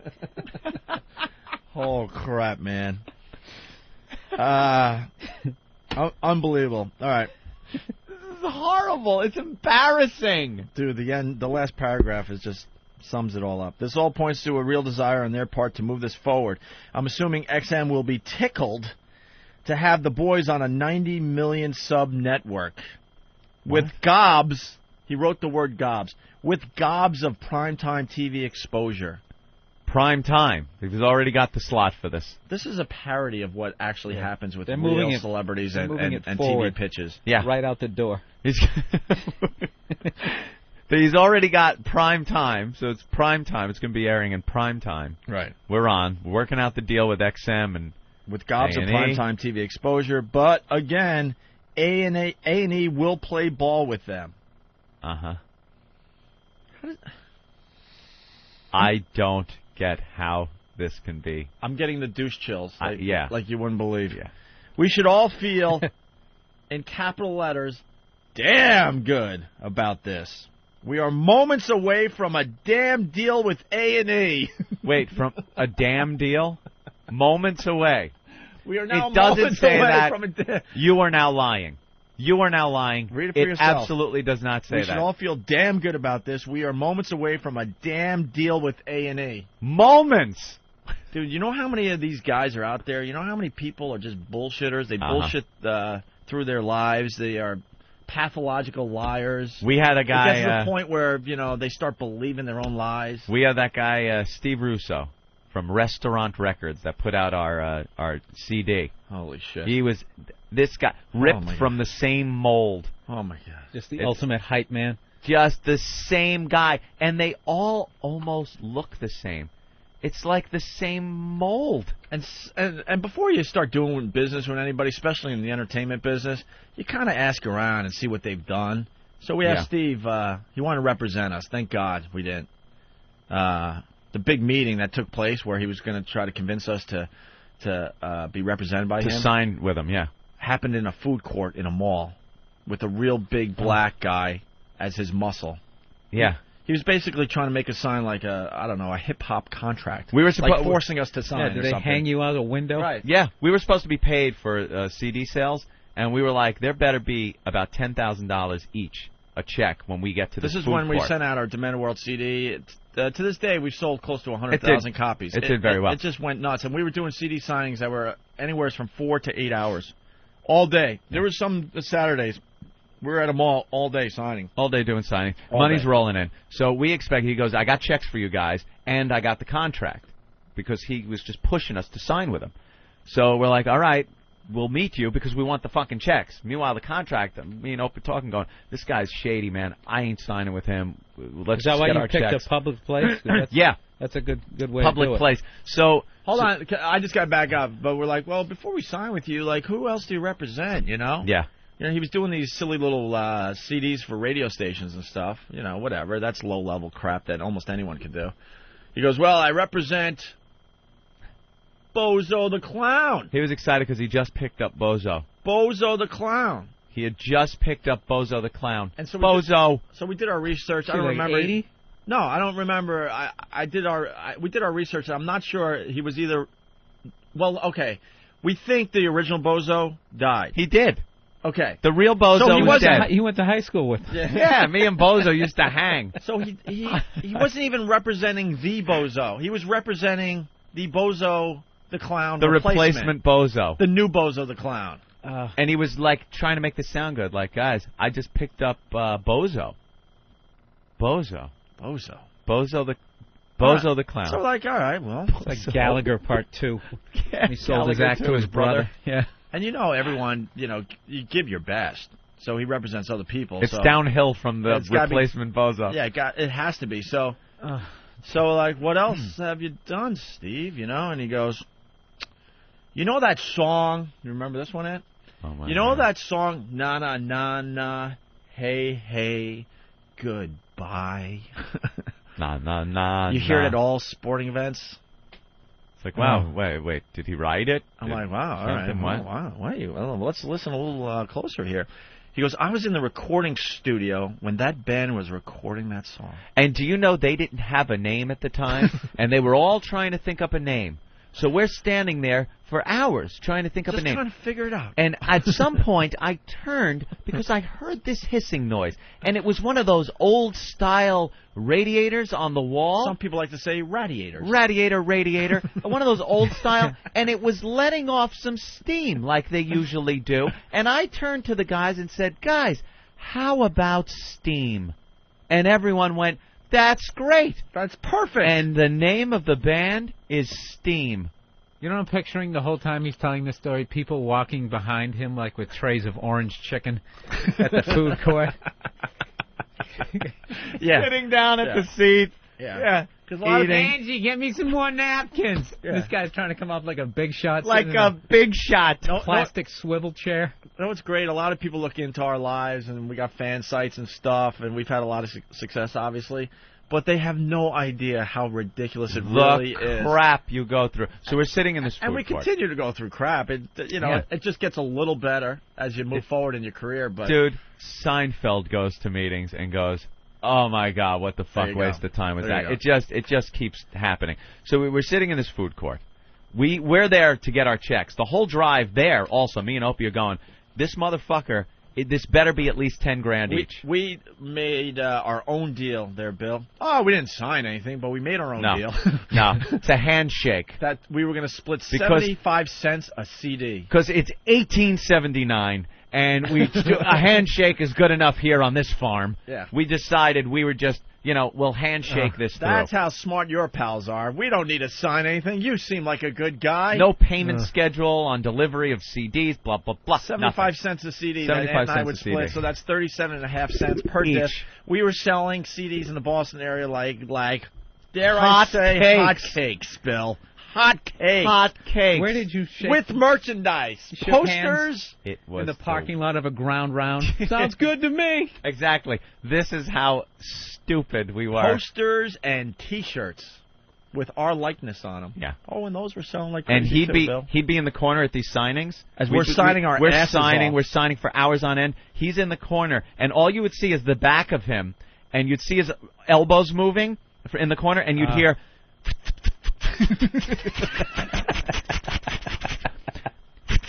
And then you'd see him fold something and stick a wad in his front pocket. Guys, you're doing a great job. We're moving things. All cash that we never saw. All cash. We never saw dime one of the T-shirt or poster sales. Hundreds, maybe even over 1,000. Dude, how many times a signing would he go to that corner? And his elbows, you just see elbows moving. And we're sitting there looking over like, we got to get a piece of this someday. We shook hands. So then, finally, idiots. Finally, we're starting to get bitter after doing it. Probably close to 10 of these, CD signings, and just a madhouse at these places. We wanted our money, is what it came down to. We need money. All right, we'll meet you at the food court. Was for the this money. guy dressed like Boss Hogg? He was a white-on-white suit. You know what he was exactly like? He was exactly like this new guy. Yeah. It's the same guy. And this is like 7 years ago. Anyone in entertainment knows this guy. Anyone in entertainment has been with this guy, has sat down in meetings with him, and the ones that haven't found them out get fucked in deals for years. I think there's a lot of these people in elbows in whatever business you do. Yeah, bullshitter. The bullshitter. So we go to the table. We want our money at the food court. He's got the contract. We haven't been paid yet. Envelopes. Okay. He's got some envelopes. So now I'm just staring at now I'm fucking livid pissed. I'm just staring at the fucking envelope. He's talking about how he wants us to sign this contract. It's a 5-year fucking deal that this guy wants to sign us to. There's no way in hell I'm signing. To represent us, he's representing Bozo and us. And it's just, so Came I'm up with the name for Steam. Yeah, Steam. Came up with the name for Steam. I'm staring at the envelope. Finally, he slides the envelope over to us. I open this thing up. Now, I'm thinking, in the whole drive in, I'm going, if this is less than 10 grand, I am fucking walking away from the table. I want my fucking 10 G's from this CD sale. I open it up. There is a check in there for $1,000. I'd have been pissed with $9,999. Wow. That's the line. And it was a non-negotiable line in my head. It had to be 10 grand or I was living pissed. It was $1,000. Before taxes. And the second I tipped the envelope open and saw the amount, he starts making excuses and how I'm going to get more money. We had to put in another order, which took up the money that was there, like blob. And in my head, it was wah wah wah wah wah wah wah wah wah wah. I don't want to hear it. Bill, when I tell you, what did you say to the guy? Not a word. We just sat there. We both folded our arms. I folded my arms. I sat back in the chair, put a look on my face, and just stared at him as he's now going into why we should sign with him. Why we should sign. But he has to know he's bombing at this point. He is tanking. Oh, yeah. And it reached the point where I stood up, we got up, and walked. That was it. And you didn't say anything to him? That, I believe, was the last we saw of Steve Russo. I think we ended up seeing him once in New York or something. I never said another word to him. Yeah, we just... so then we start telling these stories on the air. On the air, back at NEW. Because then he paid us a little bit, like a couple checks came in, but not even up to the $1,000 mark. No, just a little pittance, okay? So we go on the air and wait a second, you don't have a contract with this guy. No, we shook hands. So it was done through the radio station. Fucking Dave Dickless, another reason why we hate that fucking asshole. Yeah, it was in cooperation with the radio station. So for us to actually sign a deal with the record company guy, this shyster, would have taken the radio station out of the mix. And we're so naive at the time. We assumed that the radio station had their shit in order and, we were going to get paid because the station was going to work out some kind of deal. It's a classic example of watch your own fucking ass. And we didn't. Thank God it was very early in our careers and it wasn't such a huge deal. This wasn't, fucking Skid Row's first album, that kind of deal where we're losing millions of dollars. We took a hit. Few grand. So you know what this business is like? Anytime you got some cash coming towards you, it's like right almost the second you're going to be able to grasp it, like 20 guys stand in front of it and have it pass through them for half a second and take that chunk, and you see that stack go down. What happened? You're like, what the fuck happened? As a single bill flutters to your feet. You end up looking at your bank account. It's like, did I go on like a crack binge? And buy 20 people a grand piano last night? What happened? Where the fuck did all my money go? What happened? These agents, they take a percentage that is beyond ridiculous. I used to have this guy. Beyond ridiculous, but you have no choice in the matter. When I was in Boston, there used to be this guy who used to videotape comedians. This guy was fucking horrible. I mean, you would go on stage and you would fucking destroy, and the audio would be fucked up. Oh. He would sit there, all he had to do was just filming you. And you'd be on stage, and somehow you'd hear him. He'd start getting into a conversation with somebody, and you're watching the tape, you're killing, and then you walk out of frame. And you're like, a fucking 8-year-old could do this shit. Just follow me around, right? So then you would get there, and when he would, break down how much you were going to pay, he'd be like, okay, it was, $70 for this, $25 for this. And then there was always this extra, little fuck charge in the end that just made no sense. And when he would present it to you, he would go into the character of a scumbag. He would be like, and then, there's a little, 25% surcharge, and you do this little fucking. And it's like, dude, why are you going into a character of a scum? You are a scumbag. you don't need to pretend like, hey, he's doing this little pretending to play with. You know how it is, huh? Yeah, like. Oh, what a dick. And that was like the beginning where I was just so naive. It's like, I'm getting fucked right now. I don't know how. How do I get unfucked? Yeah, the only thing I know how to do is respond in anger. Like, that was the only thing I learned in my family. It's like, I can't put this guy in a headlock and just start punching him in the head. I didn't have any business skills to be like, dude, you're fucking me. What is this for? Yeah, this is bullshit. Stop your act. Tell me what this charge is. Right. And you just, okay. And the greatest thing is the first time you do that, they immediately implode and be like, okay, I'll get rid of that charge, but don't tell anybody else. Hey, I'm just doing this for you, yeah. Meanwhile, he's selling it like it's going to look like an HBO One Night Stand or something. So got 3 camera shoot. So getting back to the Steve guy and our CD and not getting paid and all that, and finally, we have a falling out, which should have happened a lot earlier. We go on the air and we start talking about it because we talk about all this shit, and we're talking about how this guy's not paying us, and we spent a lot of hours putting this thing together, and blah blah blah blah. Yeah. And so then he calls us up and goes, well, now that you're talking badly about me on the air about how I'm not paying you, now I'm not paying you. Now I'm not paying you. It's like he wasn't paying us. The man had no intention at all ever to pay us. But now ever. He had an excuse. But now why he had an excuse. wasn't paying us. Now he finally had an excuse. You guys talk about me on there? Now you know what? Now you don't get paid. Now you don't get paid. It goes down as some of the dumbest things ever said to Opie and Anthony. Like he's sitting in front of the radio writing the big check for us. Yeah. All right, pay to the order of Anthony Cumia. What? They're talking. That's it. Now I'm not paying you. I'm not paying you. Now that you're on stage saying that I'm a piece of shit, I'm really going to live up to that. And continue behaving like Isn't that amazing? Shit. Scumbag. So, honestly, Steve Russo. This CD that was just beyond successful could have even been more successful because when we moved to New York, he just didn't have enough resources to print up any, make any more for the New York area. It was a no-brainer to put this out in New York. And to this day, well, we haven't been paid in 5-6 years now. I don't know, 5 years easily. Panero's on CNBC right now. Is he? If you want to change it over. Go to CNBC really fast. Fan CNBC. CNBC. That's Oh, no, Than. You don't know the channel, You don't know CNBC, do you? Where Hawk? Oh, boy. Let's get E.T., USA. Oh, great. Bravo. Oh, A&E. Oh, 15. Thank you. That don't look like that's Arnold Palmer. Did we miss him? How about that TV? We must have missed him, huh?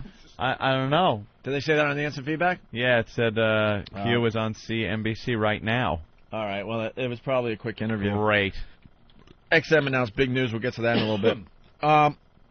Yeah, so Billy goes, all right, now I'm not going to pay, and that was the end of Russo. And to this day, I think we made less than $5,000 each, probably even like. What do you think he made? I have no idea. A couple hundred. He made a killing. He had to have. I don't. My brother ran into his crony very recently. Remember the short guy? Mark ran into his crony very recently. Working some day job somewhere. Of course he is. Just like, I used to bitch to Mark all the time, and he was believing in Steve, and I was like, man, you're in for a long, hard fall eventually. So anyway, getting back to the new Steve in our life, this guy with the pitch. God damn, I hope you guys follow because we go all over the place. The rest of this email, it's really fast. So the A&E deal, the TV pitch, you guys know we're going back to that. Moments away. We're moments away. We should all feel damn good about this. We are moments away from a damn deal with A&E. Endeavor is poised to work with Bob and then move the deal forward in a big way. In a big way. Is there any other way to move a deal forward? Big. These are things people use in emails and when they talk, when they're just bullshitting to you. Filler. All system... And then you get stuff like this. All systems are ready for go. He's going to go into like sports cliches. We're firing on all cylinders. It's not all systems are ready for go. It's all systems are go. What? You can't even get the cliche right. I know. It's just about done. I need a freaking martini. It will be a dream to do this project with you guys. The constant laughing will hurt. Oh, well something will hurt. Something's gonna hurt. If you need a good laugh, why don't you call A&E today? So sit tight, and we'll get the redirect to you quickly. Then push it down the Nets. Then push it down the Nets gullet. Push it down the Nets gullet. The network. Yeah. Push it down their gullet. Hey, you know. Suck on this. Right. Like we got the upper hand here. Like we got the biggest fucking thing. That's when you know the idea is awful. You just can't present it to them. You gotta push it down their gullet. Well, I don't really see how that show was. Shut the fuck up! Eat it! Like when you give a dog a pill, you gotta hold their snout shut and rub their throat. Hold their head up. Then push it down. Take this concept. Then push it down the Nets gullet and get ready to go from there. This is all good. Call or email me with any thoughts, questions, or concerns. When the deal is done... Still going? This is how it ends. This is the when the deal is done... Okay, now we're predicting the future again. When the deal is done, can we all go to the beach and do mushrooms to celebrate? You know, that's another thing that makes me really nervous about this guy. I have never, ever had a conversation with him that didn't turn into drinking a lot or doing drugs. Well, that's the anxiety in the back of his subconscious that Is that it? he's lying so much. Like Yeah. After he just goes through the whole, hey, it's going to be great, right? Hey? And then when after he hits send, he just fucking cries in the fetal position. Because reality comes back. Yeah, every once in a while it just washes over. Yeah. When he's in the men's room afterwards washing his hand and he looks in the mirror Oh. and catches his eyes. Just grabs the sink and breaks down. I'm an idiot. I'm an idiot. I'm a fucking idiot. Oh, man. Oh. Anyway. Too goddamn funny. You know, he's right. I soap do. opera continues. I so. do laugh so much it hurts. Yeah, we needed to share that with you today. All right. As we go to break, we played Hi Mom, I'm in Jail for Steve-O. I want to play the one that went horribly wrong.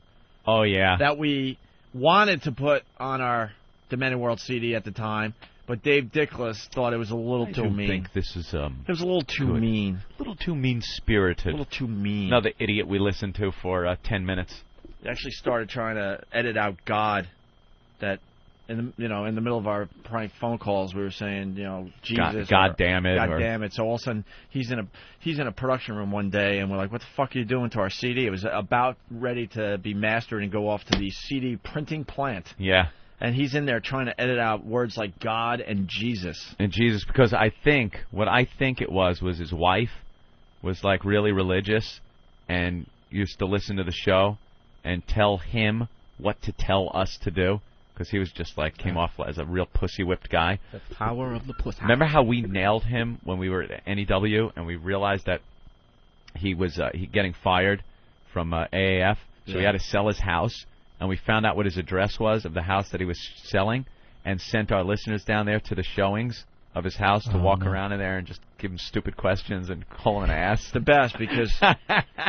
Trying to sell your house and show it and our pests show up. Yeah, the pests were just walking around his house. But like with dirty shoes on his carpet. Yeah. But the best was he didn't know he was getting fired. We got the inside word that he was getting fired that day later on or something. Yeah. So we go on our show. We're back on in Boston at WBCN. So we're announcing to all of Boston, because, he's known in the Boston area, that he's getting fired today. And then we had people at AF that we still knew, and they were calling us going, dude, holy crap, is this true? And I'm like, fuck yeah, it is, you watch. And they were basically telling us he's walking around like all freaked out, like, no way, and sweating and stuff. And we broke the news. We broke the news to him, and then sure enough, later in the day, he was called into the old office. Office. Can we speak to you for a minute? Yeah, exactly. But we were able to break the news before he even knew. That made me feel very, very good about myself. That was a lot of fun. There was a lot of payback in that little thing we did. Got to deal with so many jackasses. All right, we'll go to break with Hi Mom, I'm in Jail. This was supposed to be on one of our CDs. Now we just know what we're going to do? We're going to start throwing a lot of our stuff on Audible.com. Audible, yes. Audible.com is, I don't know, they have our shows there that you can download for a very, very cheap price. But I think what we need to do is start throwing, volumes of really cool stuff on there. Yeah. Instead of just full shows. bits that we all know and Little love. tidbits. But here's Hi Mom, I'm in Jail. It's kind of like the one you heard that we played for Steve-O, but it went horribly wrong. Hello, Mark. Yo. Are you ready to play Hi Mom, I'm in Jail? Sure. All right, now what are you going to tell your mom when she gets on the phone? I'm going to tell her I was with a couple of prostitutes. Wow, that could be pretty good. That's a good yeah, one. I haven't been to jail in like about 8 years, so. So she thinks you've cleaned up your act, huh? Yeah, and I'm happily married, Oh, and you're married and you got caught with the prostitutes? Yeah. Let's give your mom a call, man. Okay, cool. Make this good. Here we go. Yeah. Ma, What? listen, it's Mark. Yeah? Listen, I'm in jail. What? Yeah. Hey. I got caught with a couple of prostitutes. Who's this? Mark! It's your son, Mark. Where are you? I'm in jail. Downtown. Don't tell Gina. I need you to come bail me out. Who? You. With what? Oh, get Wayne, sir. I don't know.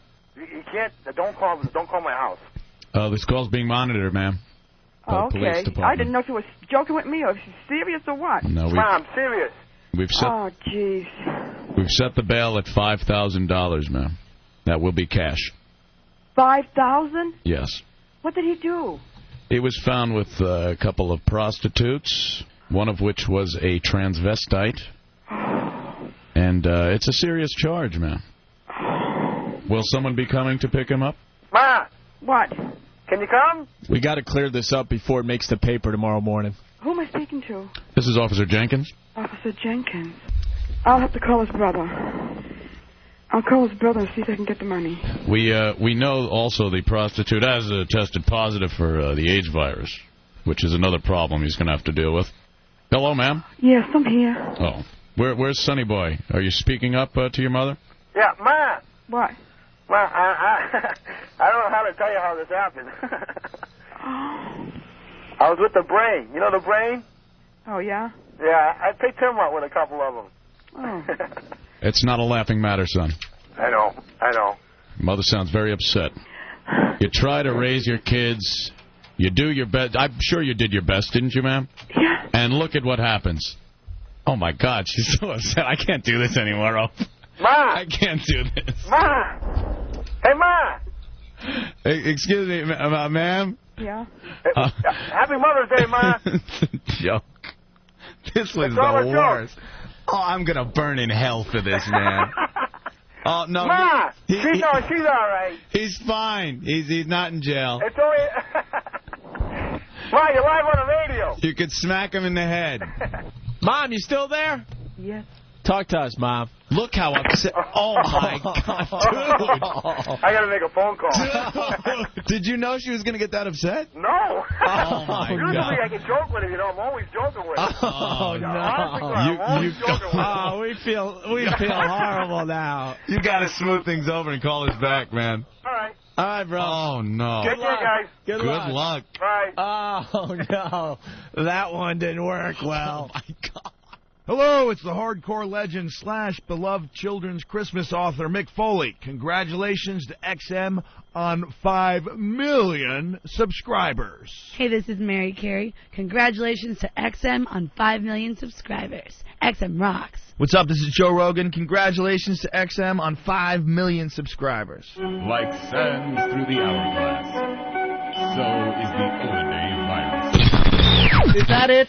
Yeah, that's it. I'll put it in my phone immediately. There you go, please. So you will never call it. No, I'll call Adam. Yeah. Oh, sure you will. No, He's I my pal. get those random calls every now and again. Yeah? Yeah. But I'm the same way, kind of. Yeah, You know, see? like, how was the last time? We just check in. It's not like we got to have tea every week. No. We check in. What are you doing? How you doing? How are you being screwed over? Yeah.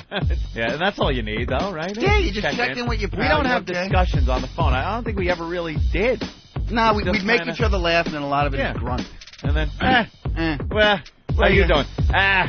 Fucking agent. You know, I'm sure I'm going for this show. And then I go, yeah. And then he's like, how you doing? We got, XM's calling, but Bob's talking to him. It's taking forever. Adam. Yeah. That's our conversation. That's about it. All right there, pal. I'll talk to you. You be all right? You need anything? No, I'm fine. I'm How cool. about you? How's the family? Good. How's yours? You grunt, groan, and hang up. And then did you ever get this? Like the girl, my girlfriend, like, so what you talk about? Nothing. He's all right. Yeah, that's pretty much it. So what's Adam doing? Nothing. Yeah, same stuff. Yeah, he's being funny. Yeah, somewhere. Yeah, it's the same thing. What is Late Show Friday's gonna suck, but you do it. I mean, it's the same. That's pretty much our phone conversation. I think it just happens to all. My father's down to grunts. He's not even at this point. Doesn't even throw any words. Pop? Hey, yeah, that's it. How's Mom? How's Mom? I'm not feeling too good. Yeah, I think I'm depressed. Yeah, welcome to Earth. Try living with your mother. She's a carrier. Yeah, when you become like really close friends for many years, you just don't have those conversations on the phone. The same those conversations you have with people that you're kind of friendly with, or you haven't talked to in a while, but you just run out of shit to say. Then you catch up and stuff. Yeah. What do I got to tell Adam about? Oh, I'm getting a new couch. Yeah. Well, no, it's always the check. First, his family's all right. Rose good, sounds good. All right, good. We all go through the family. Then how's work? And it's always that's where that's the grunting comes from. Yeah. Did you do anything cool? Go, yeah, we had Sunset Town topless doing the news. Really? Okay, I gotta go. All right, pal. See you later. Talk to you. That's it. No, as a matter of fact, take your number. I don't need it now that I think about it. Forget it. I'm taking you out of my book. You really don't have to call. Opie and Anthony, the virus is spreading.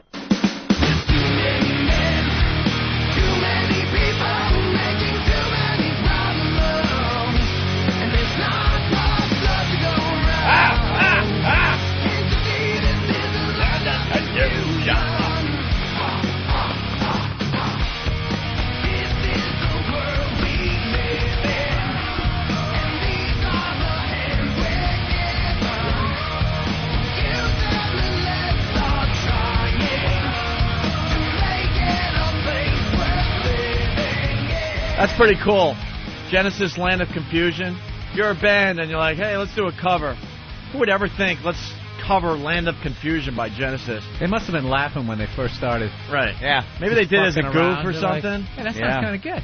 But that's Disturbed, and congratulations to those guys. I think they sold like 250,000 copies of their latest album first week out. Nice. Wow. They're back. Nice. They never really went away, but they're doing quite well for themselves. We got to go right to the hotline and talk to the big boss, Elo. My boys. How are you, Elo? Mr. Bill, how are you, sir? I'm doing well. How are you, sir? I just want to tell you it's a treat to have you. And much as you stated earlier, one of the most important things about baseball and radio is to make sure that you have enough runs at the end of the game. Oh, giving it it's an Elo. That was one of my finer moments of the past couple of weeks. I really thought that was very, very insightful, and I appreciate your insight. Did a lot of research on that last night. Did you? Yeah, I was on the internet till like 3 in the morning. I really take this seriously here. It's so funny because the boys make fun of that all the time, and one of the things that happens is that they go, well, let me get this right, Eric. If we practice, we actually get better? Yeah. I'm like, yeah, that's usually the point. And if you get more points at the end of the game, you usually win. So that's what I get paid the big bucks to figure out. Yeah, dude, it's like you had me the first time. You don't tell the joke again. It wasn't but see, that's the difference, Bill. It's not a joke. I actually mean it. Hey, Elo, were you all watching Hugh on, what was he, CNBC? Yeah. MSNBC, one of those? Opening the bell. Got Ludacris hanging. He's pimping all around the world. So, Elo, big news for the XM Nation today. You want to tell it? Big news for the XM Nation, yes. It's announced this morning that we have a terrific partnership now with DirecTV, and we will have 72 channels of XM programming distributed to the 14.6 million DirecTV customers nationwide. Oh. So basically, what that means is more distribution's a good thing. Another one of those smart things that I have to point out. That you did personally. I can't take credit for that. All by yourself. Yes. Hey, now, was that why Hugh was in town, like, what was that, last week? When we all got together? We had that clandestine meeting? No, it was one of the reasons for one of 3 or 4 other things. There's still more coming. You know that. Always surprises. You know that things in Hugh the works. Pinero refuses to come by the New York facility because we're smart and we know when he's in town that something big is going down. Yeah. Yep. So now he has to stay away from us. Yep. He does. Now, what does this mean? What does all this mean? Well, what this really means, again, is that if you have DirecTV, do you have DirecTV? I do not.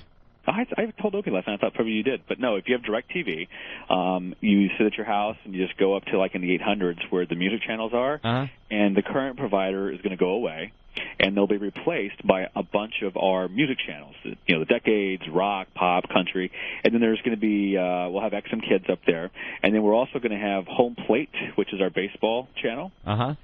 Which is one of only 2 non-music program channels, and then we're also going to have the Opie and Anthony Show, channel 202. Will be Wow! Look at that. Wow. One of only 2. one of only 2 channels that are non-music that are up there. So. And I see the press release. We're mentioned in the press release. It says featuring talk radio stars. Opie and Stars. Anthony. That's right. Finally getting rid of the old shock jock thing. Shock jock. Wow, that is huge news. It's big news. That's a huge hit for us. What's that? That's a huge hit for us. Big for you guys. I mean, for the company and us personally. Absolutely. I mean, it's just more people, and I've always said it. The dummy across the street at the doggy company will, starting on the 2nd, which I've got a real funny story about that. But starting on the 2nd, he will always, and I will say it again, always have fewer listeners than Opie and Anthony from this point forward. You're hearing it from the big boss. We will have more listeners than Howard Stern. Forever. Forever. Forever. How do you like that? Take that. Take that. So no, but Hugh's down there with Ludacris. I don't know if you saw that or not. I missed that. Yeah, he's down there with Ludacris, and they're opening the NASDAQ here any minute. That must have looked natural. It did. He felt very comfortable. They're ringing the bell? You don't ring the bell at NASDAQ. You sign the board. You sign the board and push a button or something? Yeah, because it's technology now. Yeah. You don't ring the bell. Mm-hmm. Oh, so he's going to do like a Vanna White thing where he just points? Yeah, hey! It's right there, where NASDAQ is. Uh-huh. She doesn't even turn the letters anymore. She just points at it. It's like an LED screen, right? Yeah. Something, I don't know. Hey, that's pretty cool. No, it's great. So it's very exciting. I think this stuff's going to actually start happening like mid-November, like the 15th. I think is when all the channels will appear, and it's great. So our listenership is going to go way up. Way up. Way up. I hazard a guess. So we're going to have to start doing real radio shows? Well, we're going to have to step it up a little bit. Yeah. which is why I requested Bill's cell phone number from Vince Sparks earlier. So. What does that mean? Let the speculation begin. Oh, boy, the message board's going to go nuts now. That's it. Uh-oh. Will you be getting a celebratory haircut today? I do need a haircut really bad, by the way. You know, that joke is not working anymore because I saw Elo. Yeah. You know, there was a bunch of the lady that's running the women's channel and some new marketing guy. What was that other guy there? That guy's Nathaniel Brown. He's our new head of communications. Yeah. Wow, Nathaniel's working his way up quickly through the company. It's not our own Nathaniel. No. Oh, I thought he was just going over everybody's head. No, our own Nathaniel talented. Still makes $6.50 an hour. And Hugh Pinero. Yes, I wish. He said, "I wish." It's not even $6.50 an hour. It's fine. All right. It's kind of a hot topic. A little touchy. Don't go there, right? You do know you're making a quarter more an hour than Danny, though, right? That's what I heard. All right. Yeah. Good. Danny has scurvy. I just found out. But I guess the quick point I'm making is that that whole haircut gag, it has to go away. You're getting your hair cut by someone new because. Oh, is he? Yeah, there's nothing wrong with it. Ruin the whole bit. No, we're gonna have to come up with another flaw. As long as it lives on in photoshopped pictures all over websites, it's still funny. I did have a complex. You did. We'll find another flaw. It's not that hard. I think Bill's already figured it out. When are you bringing in your air checks? That, my friend, that appreciation. Let's bring him in and be part of the show. I don't know. One late night with alcohol induced, you probably can get me to tell you where they are. But they do exist, and actually, I think some of them exist online somewhere. All right, you're doing a lot of interviews today. Doing a couple today. This is the most important one, obviously. But, I like actually, the way he what I'm thinks. what I'm spending most of the day on today is Take 5. All right. We won't hang up on you today. I know. I'm just waiting for it. No, That's why I'm getting quiet. No, that will be nice. When you're waiting for it, it's not as much fun, you know? But today's a dry run for Take 5, so that's what we're doing. What is Take 5 again? I don't even know. That's the women. Oh, no, you didn't. You are the worst, man. I absolutely didn't think we were hanging up on him today. You stink. Let's Take 5. Well, it's the whip click. He just played right into it. Oh, he is so pissed right now. He's sitting there alone, so pissed, all alone, just going, the motherfucker got me Yeah, again. what goes through your head when that happens to you? You're pissed. Are you embarrassed though too? Does your skin just start to heat up? Yes, because you told him that we weren't gonna. It's the classic hostage thing. You go home today. Get dressed. You go home today. They take him out. They dress him in his civilian clothes, take him out, drive him around, and then drive him right back to the cell. Wait, but you said I was going home. Maybe tomorrow, back in cell. And then the next day, same thing. Get dressed. You go home today. I'm the biggest sucker for the hang-up. Yeah, are you? I just never see it coming. You know, all my Never. friends are comics. I think Patrice O'Neill, the last 9,000 times I've talked to him, he's hung up on me about 8,700 times. I love the people that I'll go, be thinking, conversation's going good. Yeah. All of a sudden, I'll get in the middle of the story, and the second it starts bombing, it's just dead air. And then you got to figure, at what point did he hang up and I was still telling How that long story? was I just talking to myself? And I love the people that go, I knew that was going to happen. No, it was coming. All I awkwardly. deliberately started telling a bad story. all I was- awkwardly, like, nah, I was on to that. I was just playing along. Bastard, man. I didn't see that coming. I thought you were asking about Take 5. He was going to explain it. No, see, because I knew he knew it was coming, so it's not that much fun. So then to make him think that we weren't going to hang up on him, then it became fun again. Oh, is that horrid? You're an awful Someone got me man. on a great one the other day. I was all excited about a new computer. And they're like, what are you doing? I said, I'm psyched, man. I just got this new laptop. They go, oh, yeah, tell me about it. I'm like, well, it's got... And click. I'm like, fuck. Oh, no. You know, the best one I've ever gotten. Horrible. You guys know Joe DeRosa? Yeah. Oh, my God. He got me with the best. Like, I got him so bad. I think he was borrowing somebody's phone, so I hung up on him, and there was, an audience. Oh. So he's just been plotting.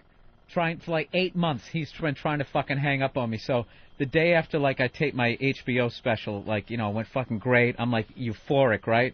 And he waited for the perfect moment to get me all week. And he was he was at the show. He's like, dude, you did a great job, man. I'm telling you, I got to be honest, man. I'm not trying to sound corny or anything, but that was, inspirational watching you do that shit, But, I just want to, don't hang up on me. I know this is a dumb question. He goes, dude, what was going through your head? Okay, you're standing backstage. You've worked for this 13 years. What's going through your head? And I'm like, well, it's a number of things. You're excited, but you're nervous. Click. Dude, I laid there for fucking 10 minutes going, I will never, ever be able to top that. It was the greatest. Oh, I was about great ready to, setup. I was about ready to launch into, well, let me tell you there, sit on my knee and let me tell you about comedy. I was fucking, I even think I had my hand behind my head. I was stretched out on the couch. He wants to learn something from the master Oh, here. yeah. Let me fill you in. Click. Oh, yeah, just going to go into the whole, Barbara Walters special. You when can't even look him in the Oh, eyes. no. You can't look that person in the eyes now. Oh, that's No, rough. I gave it up to him. I didn't call him back, but when I saw him, he just had this big fucking shitty grin on his face. It was like, Joe, that was the greatest fucking hang-up I've ever gotten. It was so... It was totally fed into my ego. It's perfect. I have a different take on the whole hang-up thing. I remember being on the phone at my house, and my friends were over, and I was on the phone with a girlfriend, and she was pissed off at me, and gave me one of those, well, you motherfucker, just go fuck yourself, click, and hung up on me. But my friends are all around. I guess we were waiting to go out, and I said I had a call because I knew I was in trouble with her, and so I had to sit there and make believe I was still talking to her, so my friends wouldn't know that my chick just hung up on me. So it's like, okay, all right, baby, yeah. So and just nothing on the other end. It's so and I'm sitting there sweating and turning red. Because you have to hurry up before they hear the Before dial they tone. hear that horrible one that's the off the hook one that's too long. You hear that through the concrete. Ew, horrid, All right. embarrassing.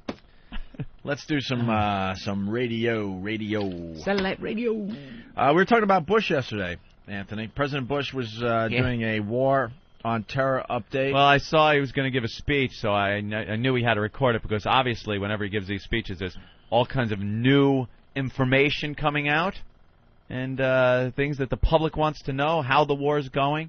And he's always very informative with his speeches. Up to date.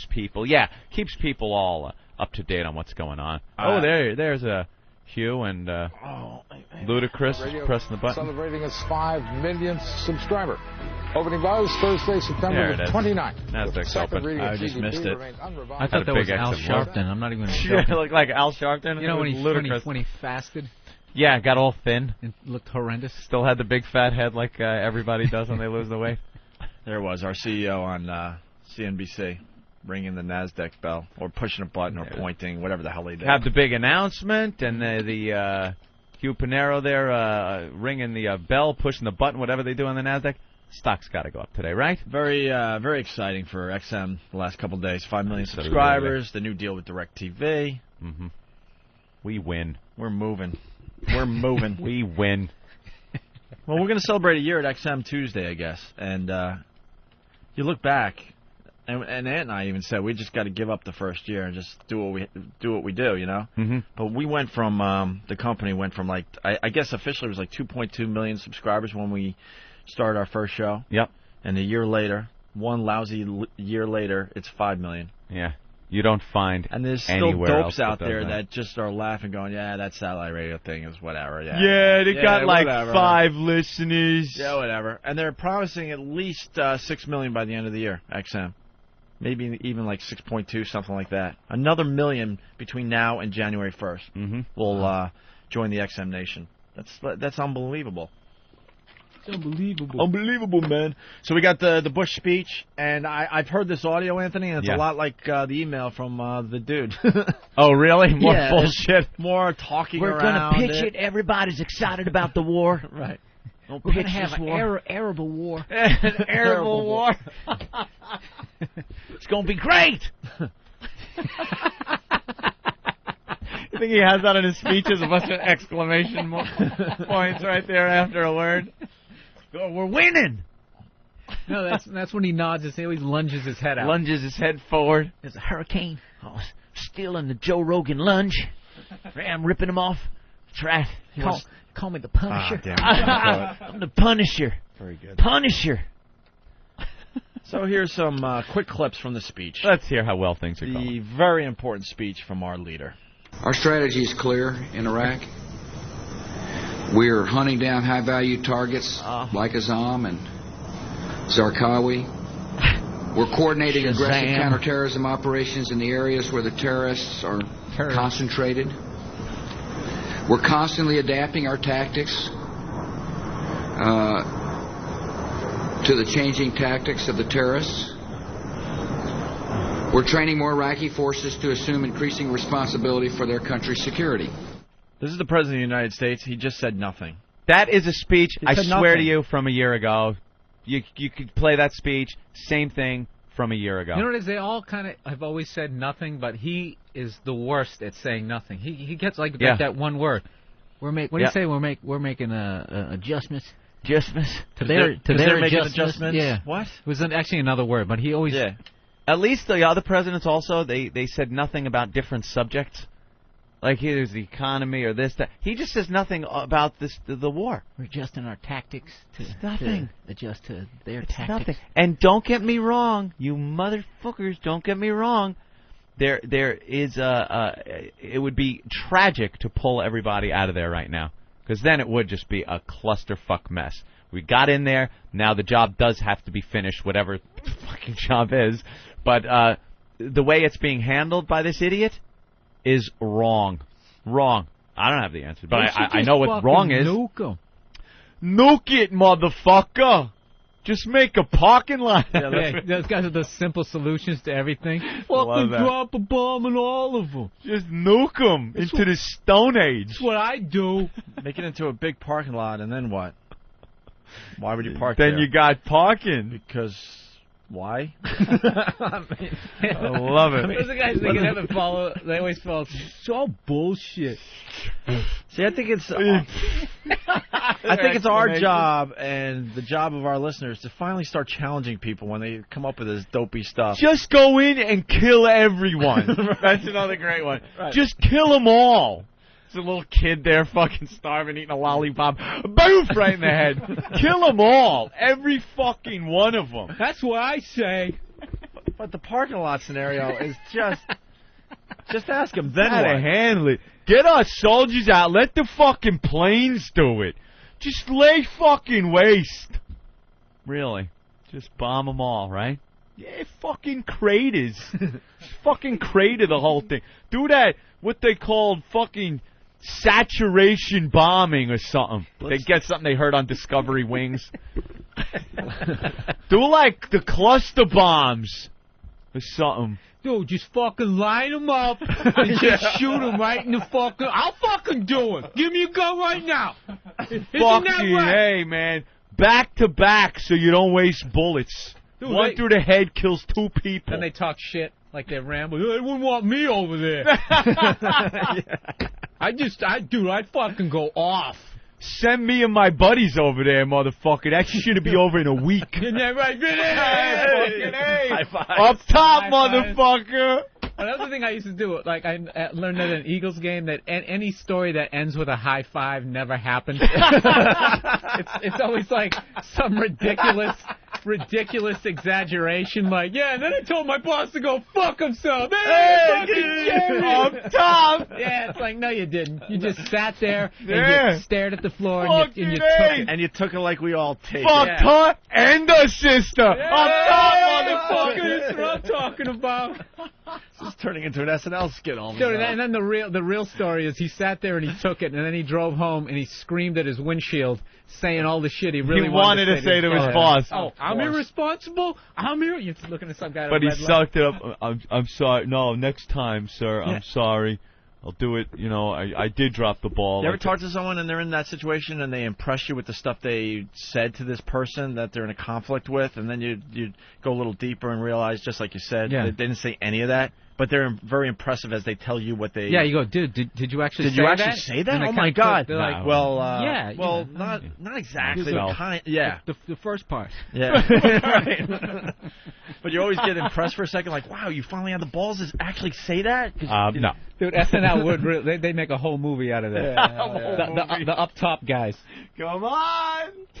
The whole trailer is people yelling, giving high five, and they're somehow going to try to make that entertaining for 90 minutes. Oh, yeah. Saturday Night Live presents High Five. Up top. You know what another one Starring is? Will Ferrell. Then you got to have cameos for long lost cast members. And no one gives it. And Jane Curtin. Jane Curtin. Dresses like a conehead. I saw Conan. Up top. The other one, top guys. The other one you hear a lot these days is that, you know, America is the greatest country on earth. Mm-hmm. And I love America. But how do we truly know? Because, yes, these people will. Have you ever been anywhere else to try out another country? Communist.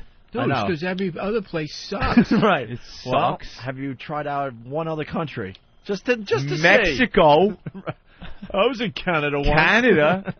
Fuck them. Trust me, I love America. Went to Montreal for a Bruins game. Right. Fucking sucked. I've been to Greece. Greece is pretty fucking cool. You know, I was there for a little Yeah, while. would you get fucked in the ass? Motherfucker. And Canada. So, you know, I did my little research, and the 3 countries I was in, America's certainly the best. Yeah, see, there you But go. how do you know for sure? And most of the people that really use that line over and over again, they haven't even left Queens. I think we know because we're so fucking, like, just pompous and arrogant. And so fucking good. And so, just so fucking wonderful. But how do you truly know? Because we just do. You just know, right? I went to It's just Can't in our be DNA, better. I guess. It can't I be like when you go to like those better. Caribbean islands, right? Like I went to the Well, that was I've been to some of those little countries too. All or right. anything. I went to the Dominican Republic, All right. and you land there, and it's like absolutely beautiful. And there's no upper class, and there's just upper and just like upper Dirt. class Dirt, and dirt poor. poverty, There's no yeah. middle class, and you're always staying on like that resort, and they fucking pick you up to the airport, and they try to drive like 100 miles an hour past all this poverty. Yeah. You're looking at the side, and there's like people chasing chickens and shit as you're fucking driving down the road, just trying to get you in the compound, and then they slow it down. Now the Oh, question yeah. I got: do you ever feel Beautiful. guilty though? You're seeing all this disaster around you from the airport to the resort, and then you pull up to the resort, and what's waiting for you? A nice umbrella drink, Gambling. and You're taking a year's worth of their 10 years worth of their salary and putting it on red. Oh yeah. Yeah. Whoever Hey, hands you flipping a coin. just 'cause you can. Whoever hands you that drink, that was their cousin chasing the fucking rooster. He lives in the hut with him. Yeah, he gets to see how Yeah. the other side lives for 8 You hours. got to at a time. rationalize it on your way, though. You're looking out the window thinking, I earned my vacation, Buster. I worked hard this year. All No, right. I can't deal with this. It's horrendous. Let's go to Brooklyn. Jim, he has a line he's heard a lot. Brooklyn. Go ahead, Jim. The one that sucks that I've heard the most is Afghana Disney with the Iraqi parking lot. It's like, you effing moron. Afghana Disney with the Iraqi parking lot. Of course, you couldn't go to Afghana Disney for like what is it, Half-Life on a nuclear bomb? All right, go Brooks. See you later, guys. All right, very good. You would say the radiation from leveling it Yeah, I would be a little hard That's to all take while you're on. It's a small world. Become irradiated. Let's go back Which is a good viable option to that fucking ride. Yeah, but in the world of darts, all those scenarios get applause breaks. Of course. Afghan Disney. Yeah, fuck them. That's your foreign policy. Fuck them. Fuck them. Kill them all. All right, President Bush's War on Terror update. Mm-hmm. You got any more clips Here's from another clip, yes. Commander? They updated me on what recently took place in Baghdad, in which Iraqi and coalition forces tracked down and killed Abu Azam, the second most wanted al-Qaeda leader in Iraq. This guy's a brutal killer. I love when he does that. I love the look. I love the look he gives. This guy's a brutal killer. Stating the obvious, like that email we read. Yeah. I kind of like that little charge out of that. I feel Isn't like I that was good? watching like wrestling or something. This guy's a brutal killer, and I'm after you. Coming to get you. And you know, the words, the wording of all these things. You know, you bomb the subway in London. They're terrorists. You bomb the World Trade Center. Terrorists. The animals over there that are killing people, I don't put them in the terrorist category. Really don't. I'm sorry. I know a lot of people are going to be all pissed off at that. They're fighting. They're like the enemy. They are the enemy. Whether you love what they're doing or think they're scumbags, they are the enemy. They are using whatever they have at their... They can't go to an armory and pick up some fucking mortars and set up a line and outflank our forces. They have cars and high explosives, and that's what they use. Just because they're using car bombs doesn't mean they're the same type of terrorist that pulls up in front of a fucking school in Jersey or something and blows that up. They're killing... soldiers, they're killing a lot of innocent people too. Don't get me wrong as far as that's concerned. But they're not doing it to terrorize the general public. They're doing it to kill people that they see as occupying their country. That's fucked up. That's fucked up. Now you're talking like a fucking raghead. That's what they're doing. They're fighting our soldiers. Our soldiers dying. They're soldiers. Why are dying. can't you make the speeches for Bush on TV? No, because believe me, people get pissed when they hear about. You're going to hear people now chime in that are really pissed off at what I'm saying because they go, "Oh, what are they fucking heroes?" No, they're worthless pieces of shit that I don't agree with their policy of lopping the people's heads off either. Believe me, but they're using cars and bombs like we use helicopters and tanks. It's their weapons. That's what they're doing. But Bush.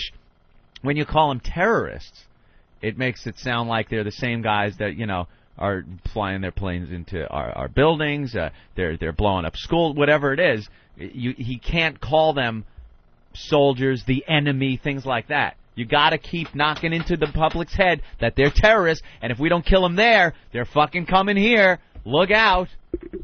They weren't coming here. Saddam was so fucking good about keeping his country clean. He was the muckety-muck. He was the Iron Fist. Anyone fucked with him, they died. They died. You think Saddam's letting these idiots set up camp in his country? No! That country was fine.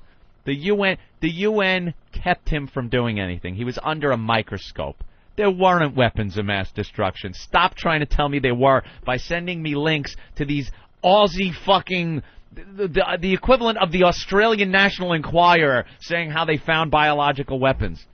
If they found a weapon of mass destruction, Bush would be sitting on it, driving down Pennsylvania Avenue, waving to the fucking press. It just didn't happen.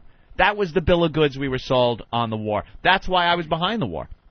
When it first kicked off, I was one of those, kill him, motherfucker, up top, yeah. Look at what fucking Colin Powell's pointing out at the UN. Mobile labs, motherfucker. They got him. There's a picture. And then as time went on, I'm like, holy shit, this was a bunch of crap. And he's changing the whole subject of why we're there. We've got to free the Iraqi people. Wait, but that's not why you said we were going to war. And they don't really seem to want to be free. They were fine under this guy. What about the weapons? Don't worry about the weapons. We're free. They yearn for freedom. They yearn for constitution, democracy. It wasn't what I was sold. And now we're there to free Iraq. Nothing about what we were there originally for. Nothing about what the fucking UN sanctions were about when this whole thing started. But I thought it started off with going to get Osama. That's the guy I wanted. Right. That was the original thing. As far as terrorism's concerned, that was the deal. Afghanistan and Osama bin Laden. He was the guy to get. He's the guy got on video. Yes, it was me. I crashed the fucking planes. I planned the whole thing. I think he even added in a nya on the tape. It was all. What happened to him? What about the troops after him? Why are we in Iraq? Why are we there? No terrorists over there. There was fucking Saddam Hussein ruling like a fucking tyrant rules. Well, you got everyone... they're pissed off now. You got everyone rocking. Here we go. Jared, Jersey, what's up? I just want to comment. You seem to think that it's the Iraqis fighting the U.S. soldiers. It's not the Iraqis. Yes. How is it the Iraqis? It's a bunch of people from a bunch of terrorist countries, right, that back terrorism. But what are they doing? They're coming in and trying to kill our soldiers. Right, but it's not Iraqis. The Iraqis themselves want to be free. Oh, yeah. Show me that one. Show me that one. Show me their yearning for freedom that they went through, that they were crying to have us come over there. They had a higher voter turnout than we did. Wasn't the bill of goods we were sold, my friend? When we went to war, was it to free the Iraqi people? Oh, no, granted. No, it wasn't. To get the weapons of mass destruction. Right, and they weren't there. And now they changed the whole subject of the war to free the Iraqi people. I don't care if they're free. Most Americans could give a flying fuck if the Iraqi people were free. The Iraqi people could have cared less. If they wanted to be free, they should have rose up and fought their leader. Tony in St. Louis. Yeah, I don't agree with Professor Anthony either. I'm not trying to be a shithead or anything, but I just don't believe that, you're saying that, the Iraqi people don't want to be free. They're in there voting. And you're saying that these terrorists, or whatever the hell you want to call them, insurgents, freedom fighters, they're saying that they're just there to, blow up the American troops and, defeat us. But they're in there, going through mosques. They're blowing up schools. Half these explosions don't even have Americans, involved in it. So what do you derive from that exactly? I derive that, okay, I might have thrown a wide blanket over the whole thing. Sure, there are what you would call a few troublemakers over there. But the fact of the matter is a lot of our soldiers are dying by these roadside bombs. They got to go out on these patrols and get shot at by people. Who are those people? Terrorists? People die in every war. We're fucked no matter how we do this. The bottom line is we have to maintain what we have now. Like you said, we can't leave. And sure, you're right. The whole thing's fucked. It's a kill-botch. The whole thing, it was squashed from the beginning when they went in for weapons of mass destruction and then ended up, changing the whole frontier. I mean, you're right, but you're wrong. I mean, that's where I stand. All right. Fair enough, sir. Fair enough. All right. All right. Well, it's fair enough to say a lot of people disagree with Anthony on Of the phone. course they do. Let's go to another clip from President Bush's War on Terror. Let's hear it. He got a killer speech. Ruthless. The terrorists have a history of escalating their attacks before Iraq's major political milestones. 2 key elections are fast approaching. As these milestones approach, we can expect there to be increasing violence from the terrorists. They can't stand elections. The thought of people voting is an anathema to them. So what? Is a what? An anathema? It's an enema to them. They don't like the elections. Elections mean freedom. One more clip. Coalition Iraqi troops are on the hunt for terrorists in western Iraq. We're on the offense. We have a plan to win. We're working to stop those terrorists from crossing into the country through Syria. And we're denying safe haven to al-Qaeda in the Anbar province.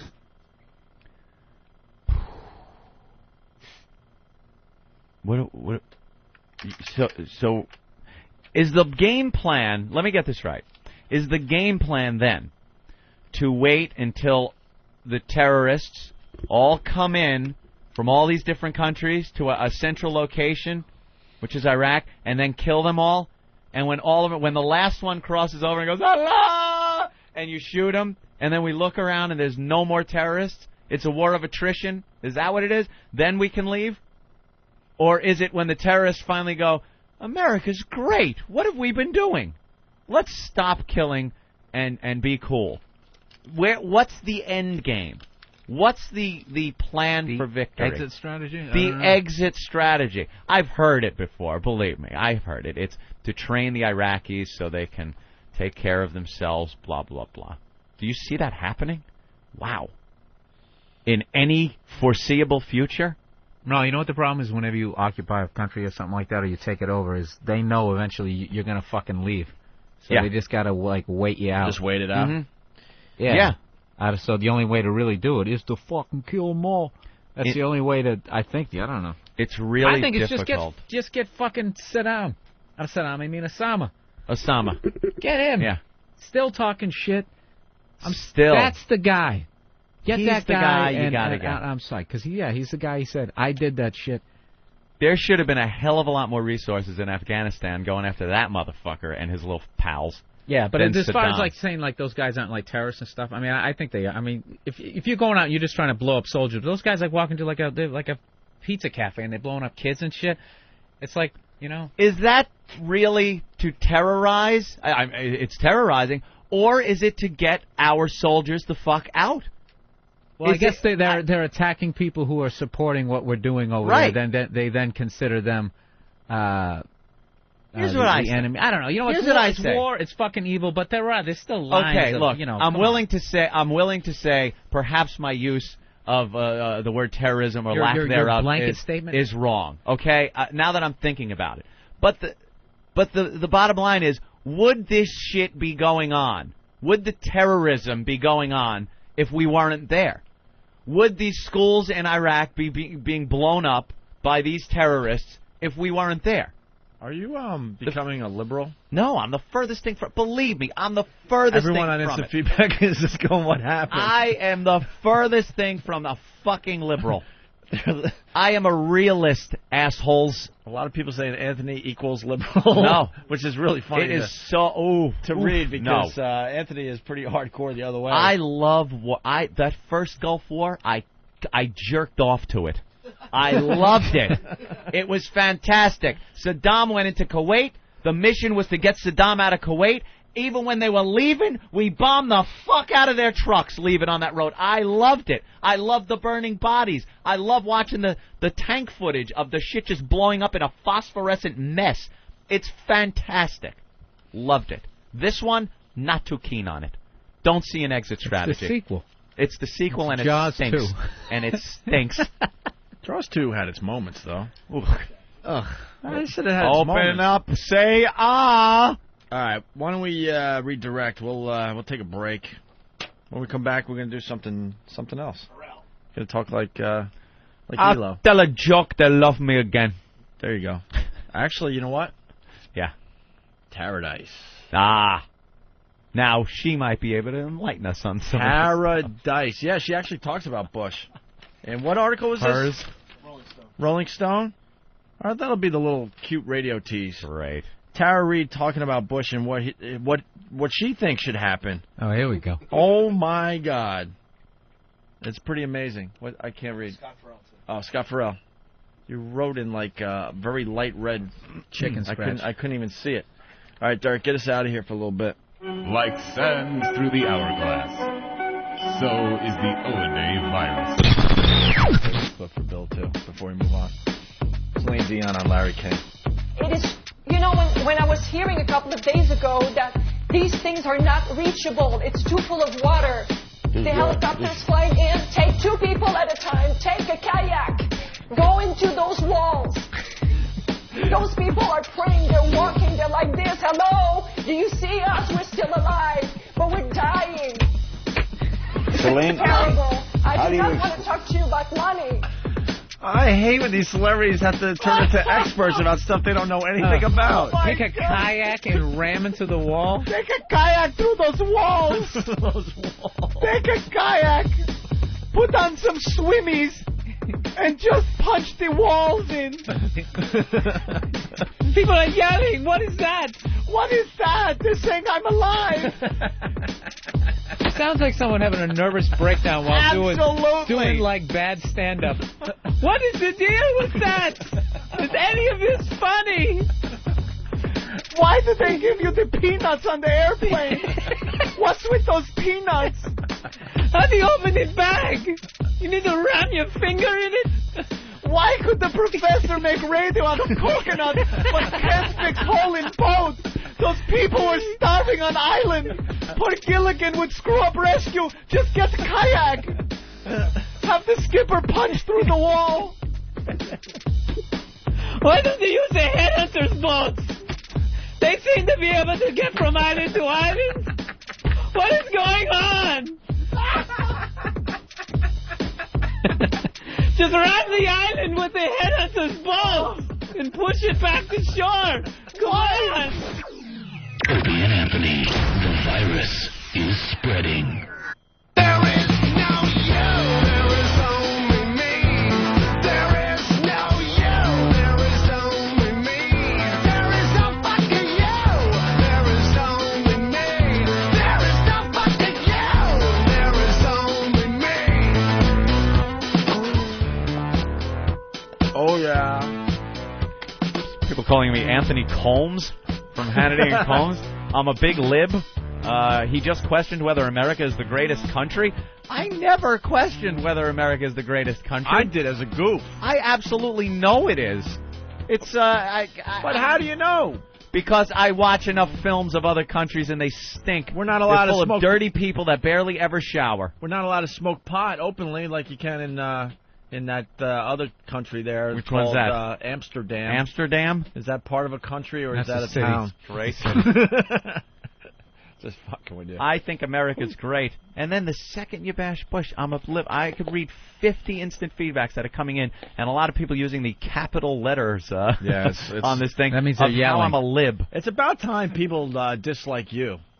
Usually Anthony can do no wrong in this fucking show. It gets really frustrating. I've been at times. called a Bush zombie conservative asshole and the biggest liberal motherfucker commie.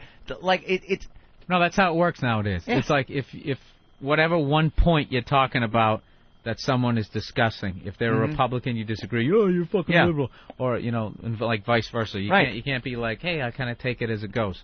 Here's my lib thought in conclusion. My big lib thought. The end of your lib rant. Yeah. You know what I want? I want more troops over there in Iraq. I want more. And I'm not joking. I want more troops, more hardware over there. I would love a soldier on every square foot of that shithole so that when some guy comes in with a vest on with explosives, they could shoot him. You know why? It would end this shit a lot faster. Once you notice that we're in a little bit of trouble over there as far as the body count going up and it really looking like there's no real light at the end of the tunnel here as far as getting these terrorists go, more troops Send them over there. Get the job done quicker. Please. That's it. Oh, that's the real liberal thought, isn't it? To send more fucking people over there. Let's talk to a guy that was over there for a year. Todd. Right? Jesus. Hey, Todd. what's going on, guys? Hey. What's up? Hey, those people do not want us there at all. I spent a year in Afghanistan, a year in Iraq. They don't fucking want us there. No. And why you say that? Because they treat us like shit over there. They have no respect for what we're trying to do for them. I mean, I helped build schools and churches, open up their shithole mosques for them, and try to get back on their feet. They have no fucking respect for what we try to do for them. You have to understand and maybe even have a taste of freedom before you can want it. Those people hadn't a clue what freedom or democracy was about. People talk about... I love when they try to make it sound like they're like we were back when we were trying to form our country and break away from England. It's so different. We wanted freedom. The Americans back then were trying to fight oppression themselves, and they got backing from other countries like France and stuff. We wanted the freedom. We were fighting for it already. Not like these people where we come in and go, no, believe me, you're going to love this freedom stuff. And the only reason we're giving it to you is because the mass destruction thing fell down. But you're going to want the freedom we're going to give you. No, they don't. Right on the head. They lived so long without, under iron fist and doing things his way that now that we try to give them something better, they were like a battered woman. She keeps coming back to the relationship because she doesn't know better. Going back. You just know what you know. You know what you know. You know what you know. The guy ruled with an iron fist, and that's what the people understood. That's what they knew. They don't know about freedom. They don't know. They don't know how to work it. They don't know how to survive in a free society. No. They don't understand how good it is. You can't force... And meanwhile, now, what they know about freedom and democracy is people being blown up. That seems to be the number one thing democracy is bringing them. Are there any countries out there with brutal dictators that actually have terrorism? Wow. It's probably the hardest place to terrorize is somewhere where you have a brutal dictator. They're doing all the terrorizing of their people. They want exclusive rights to terrorize their fucking people. They are the Walmart. I do that shit. I do it. They are the Walmart of terrorism. Right. You don't blow them up. I was going to torture them. Right. You get a bully in the schoolyard, right? You don't get a bully from another school that comes over and beats up your people. You're going to have a problem. Go back to your own school. Beat up your own people. Now, let's say hi to Nick in Canada. Nick. Yeah. What's up? How you doing? I'm just saying, man, these people will never understand what you're saying because you're just talking common sense. Oh, I'm being defended by a faggot Canuck. What? Great. What do you know, sir? Canada comes in to help. What do you know? The biggest fag country this side of England is protecting me. The United States of America. We don't even pay attention to you. What are you? Stop it. Are you guys going to come in and attack us? Because you know what? We could really use... Don't worry. You're all right for now. You know that's why we're so great, right? We got countries like Canada and Mexico. They know they're not going to be conquered, Canada. They got us to the south and that treacherous enemy, the North Pole, to the north. You know what kind of army they have up there? Ooh, look out for your northern border. An attack could come swooping down at any moment. Do they have an army? The North Pole? No, I'm saying Canadians. Canadians? Just mounted police? I just picture Dudley Do-Right. Anytime I picture anybody of authority, it's like, And they're always just trying to save a girl tied to train tracks. I don't even know what Canada's good for. I have no idea. What are you guys good for? You know what? We've got Jim Carrey. A lot of oil production up here. You got what? A lot of oil production. Oil production. Help us out. In northern Alberta, there is more oil than you'll find in Texas. Well, help us out then. All right. Your buddies to the south here. All right. We got to move on because, this is something that... Alan could go Sniffen on doesn't forever. like it either when we talk politics. Hey, Scott Farrell. Yo, there were these chicks at an Ottawa Renegade CFL game, the football version of our NFL, and they're having a contest up there in Ottawa. The owner's crazy. First they had beads night so everybody could show them their big titties, and then now after everybody in the whole country in a stretch limo to some lucky tailgate fan whore to take him out on a date and do whatever he wants to him, and they're going to film it, and it's going to be on TV, and I'm right. Good morning. Good morning, Scott Farrell. How are you? What's shaking? How about this guy you got on, man? What a train wreck going into me. Thank God at least I'm giving people money for all the picks I'm going to hit. You're not going to hit any completely picks. lost me. Shit, I'm going to hit somebody. I'm counting money with my teeth over here. All right, let's start with baseball. What's your thoughts on baseball? Well, last night I was losing weight watching that game. I mean, It was one-sip Oreos. They blow to begin with. The only thing they got there is good crab cakes. But all of a sudden, then A-Rod came up and pimped one out. And then they got it when Jeter with the signal to the right, and they take the 2-1 lead. They hold on, they get it done. Gordon, Mo, and now they go one more against these crappy O's. Beat them tonight, have a one-game lead because Toronto beat Boston. It's going to be crazy. It's Fenway all weekend. They're going to be watching as the Bombers go in there to take on the Red Fems. I can't wait. I'm pulling hair out between the football and the baseball. I may start kicking my dog. We got a Red Sox fan in studio, Bill Burr. Well, it's going to be thick. Your boy Arroyo couldn't get it done last night. Wells jacked one over the wall and left. They're not pitching well. Schilling's been getting lit. Let's face it, they lose Folk. They lost everybody. Their bullpen blows. Their rotation's getting lit like a bong. The Yankees go in there on fuego. They've been beating the shit out of everybody. You lost like 19 to fucking 9 the other night, you jackass. We had a good night last night, and I'm going to sum up the whole baseball season on that. And I'm going to regurgitate everything that I saw on SportsCenter. Shut up! Fucking jackass, you're up one game with your $200 million team that could. It was unbelievable. Then A-Rod got up. He got a hit, then Jeter, then Jesus Christ is on deck, and it was just fucking amazing that they pulled it out against the Orioles. This is unbelievable. Got Dalai Lama in the bullpen. You guys just should win in case. it every fucking year.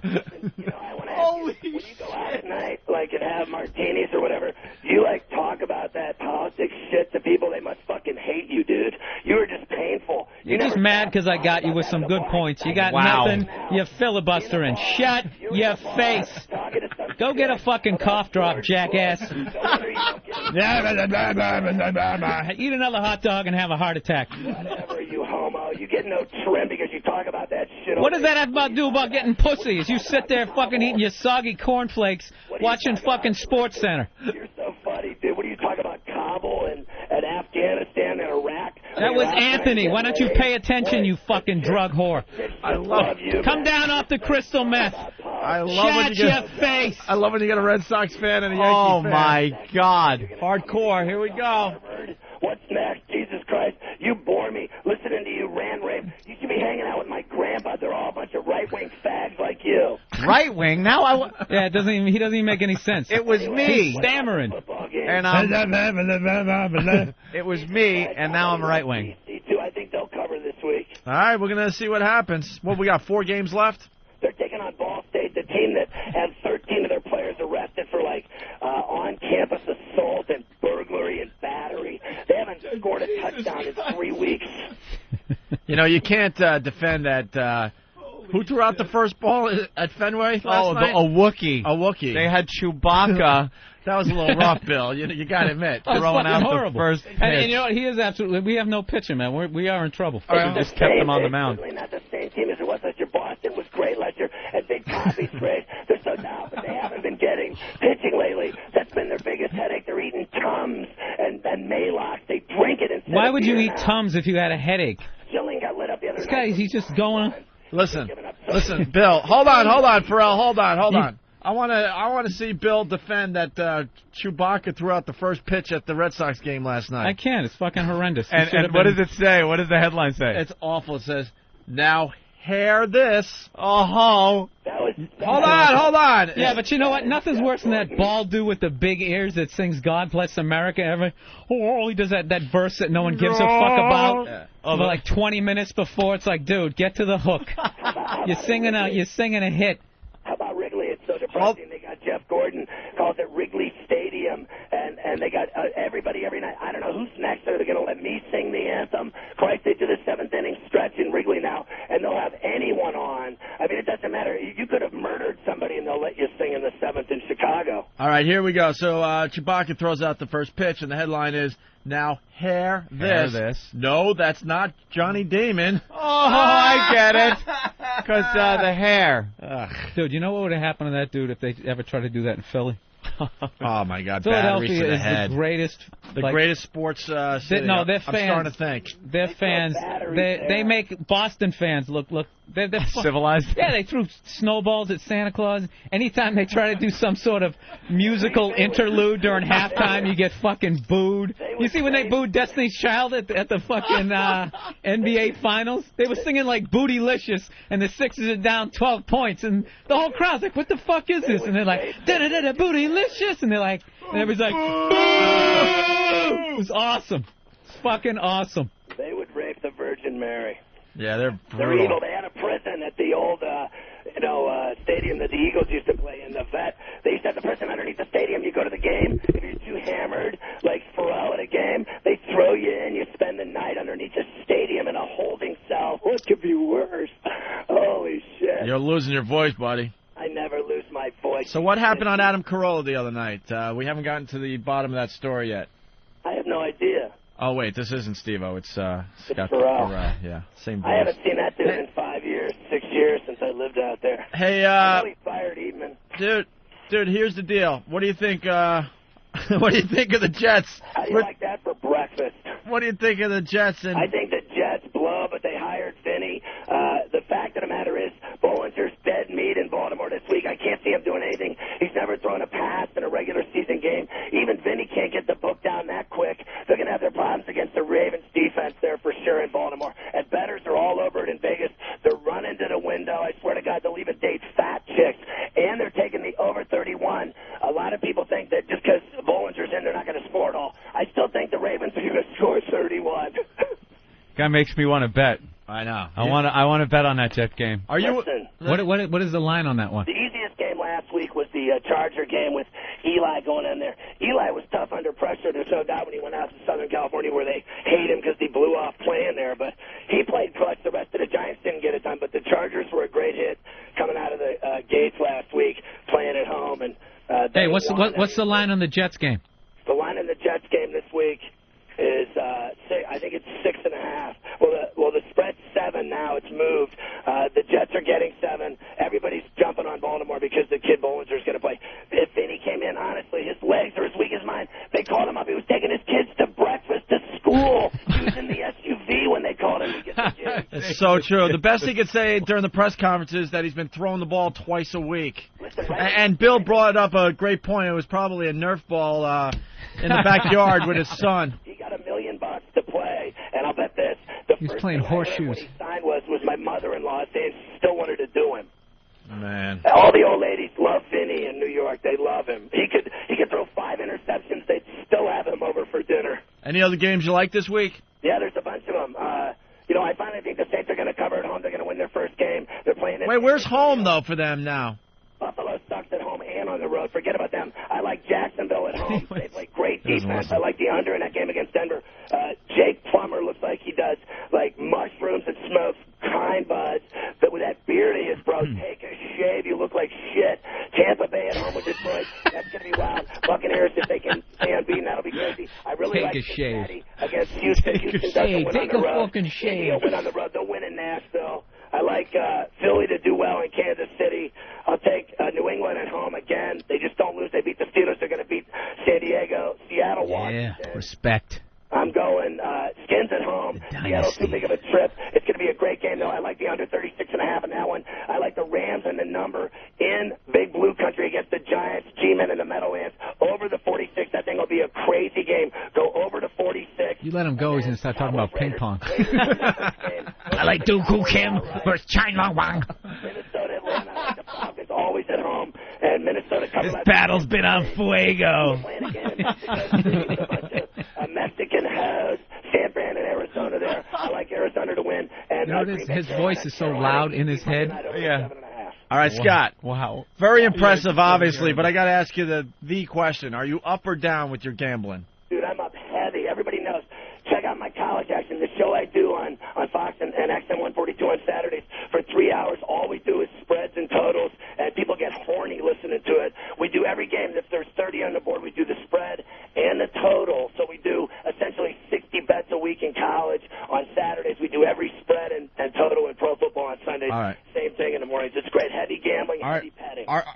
are we at as far as giving you a golden ticket for this fine channel? Dude, just if they put me on every week with you to do these picks, we'll see where it goes.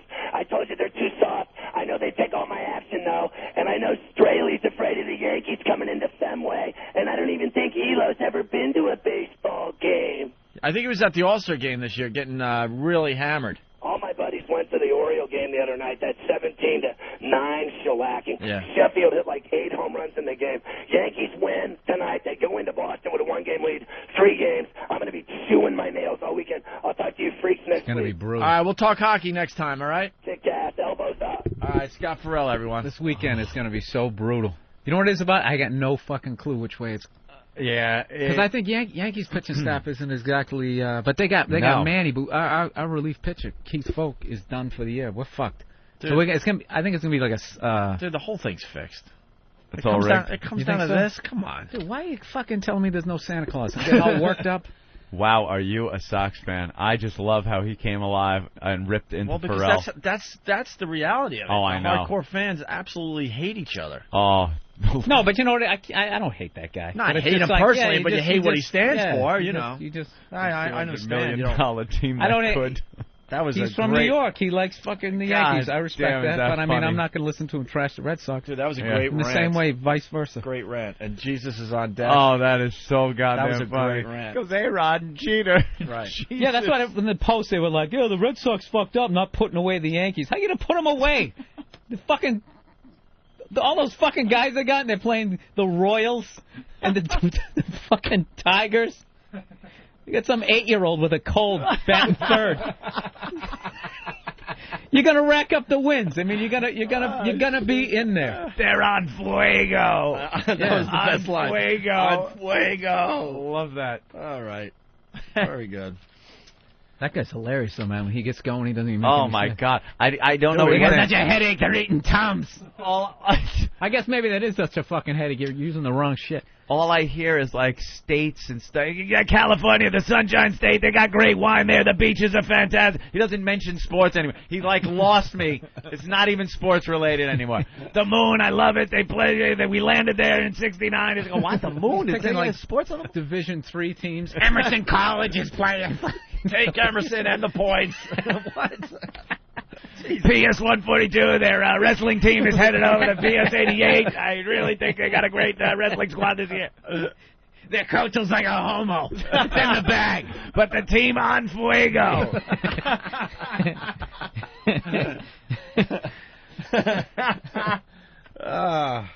You gotta love Pharrell, Right man. on. You want to take a quick break and get into Paradise? Let us. Let's do that next. Let's see how Can I this have the comes paper out. towels? All right. They're right there. All right, here we go. I got a break.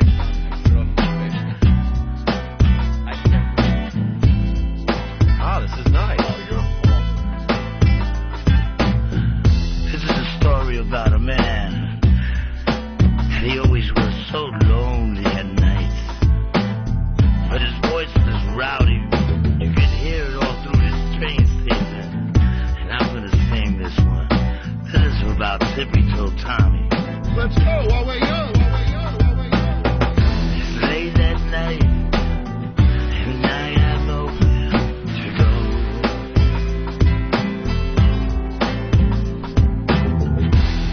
My money's gone and also all my friends. And the cop says to me, "Hey, you smell bad. Get out of here." And he says, "And you know I have an angel."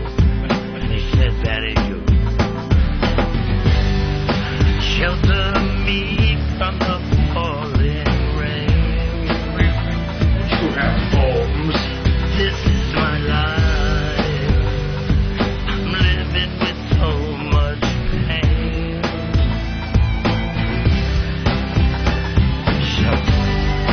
Shelter me from the falling rain. You have homes. This is my life. I'm living with so much pain. That's just a little piece. The Opie and Anthony Show. XM 202.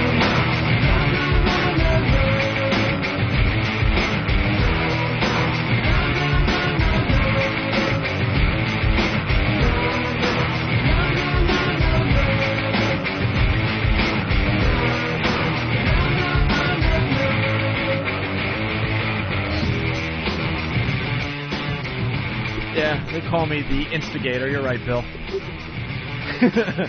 That was fun, man. It felt good. That was really fun. That's what it's like. Yankee and Red Sox fan in a bar. Both people talking at the same time. No points are made. Yelling. All And red your in eyes, the face. Your eyes just lit up. Well, you know, I can finally talk some shit. We finally fucking won one. Jesus Christ. I used to get pummeled. Year after year after year. There was nothing you could say. I mean, Nope. it was pathetic. Nothing. Hey, really fast, a couple business things as far as the Opie and Anthony show goes. Our auction is going away tomorrow, finally. We did the auction to help the victims of Hurricane Katrina. We're so good. And the final items are going away by the end of tomorrow. Jesus, I'm dropping your poker chips everywhere. So go to opieandanthony.com and see what's still up there that you can bid on. Some of the key things is the Opie and Anthony Scarface movie poster autographed by the entire cast, including Al Pacino, obviously. Nice. Only getting $990. I thought that would go for more. And then there's some baseballs going away in the next half hour. Baseballs signed by Rob Dibble, Kevin Kennedy, Buck Martinez. But tomorrow the auction ends for good, and we just want to thank everyone that helped us out with that, okay? We'll have a grand total of money that we raised that we'll post to let you guys know what you helped do. Also, tomorrow on the program, we crown the winner of the Assault on the Media contest for September. It's between 3 cities, really. 3 guys in 3 cities. It's Buffalo, Philly, and Boston going at it. And the entire Opie and Anthony crew are going to pick the winner tomorrow during the show. And we got great prizes for the winner of the contest, including dinner with E-Rock at Paisanos on Mulberry Street. Right, just stop now. In That's Little good Italy. enough. That's Yes. good enough. 30 days free video game rental from Gamefly.com, one of our fine sponsors. Mm-hmm. And finally, admission to the Opie and Anthony show.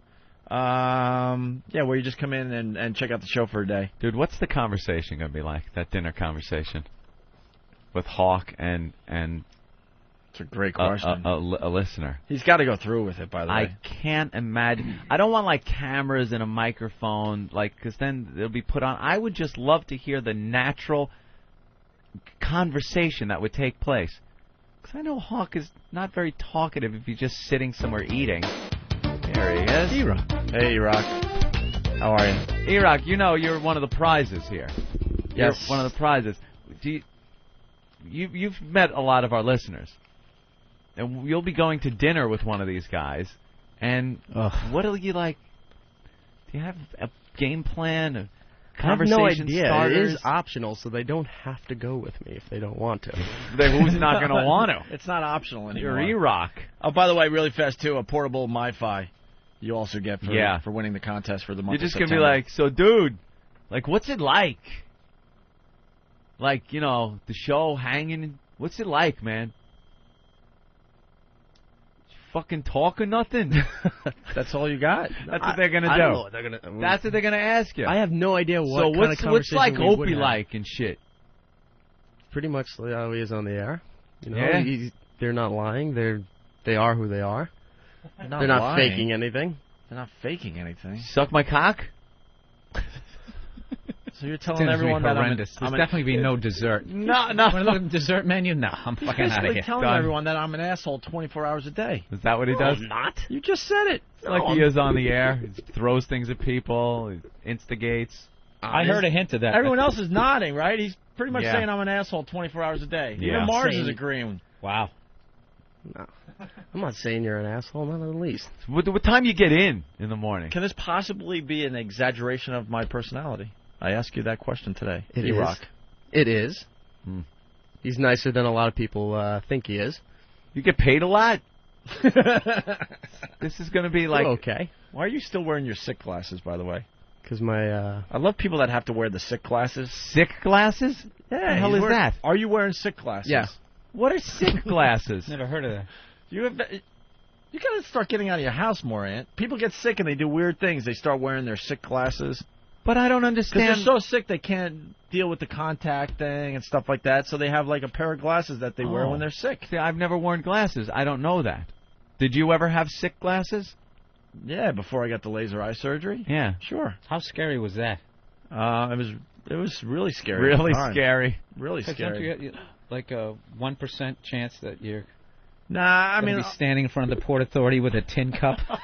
to this day, people ask about it, and the only advice I would give is to go to a guy that's been doing it a really long time. The surgery got so popular that a lot of guys are doing it out there that maybe shouldn't be doing it, and that's where the risk get Cutting the prices down real low. Yeah, that's where I think that is truly Jesus scary.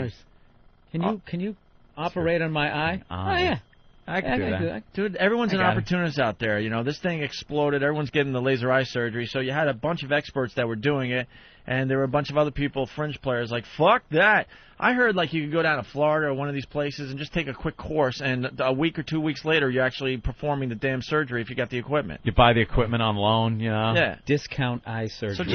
It's your eyes, man. If you go to a reputable... This guy will do it for $80. Go to a reputable, organization, you'll be fine. I mean, the guy advertised on our show, and I turned thousands of people onto it. Not one email came in saying, dude, I trusted you, and I'm people fucked couldn't up type. now. You think? Couldn't see. Those are those emails you got that were just like PXYQ. Yeah. Trying thought it was program text.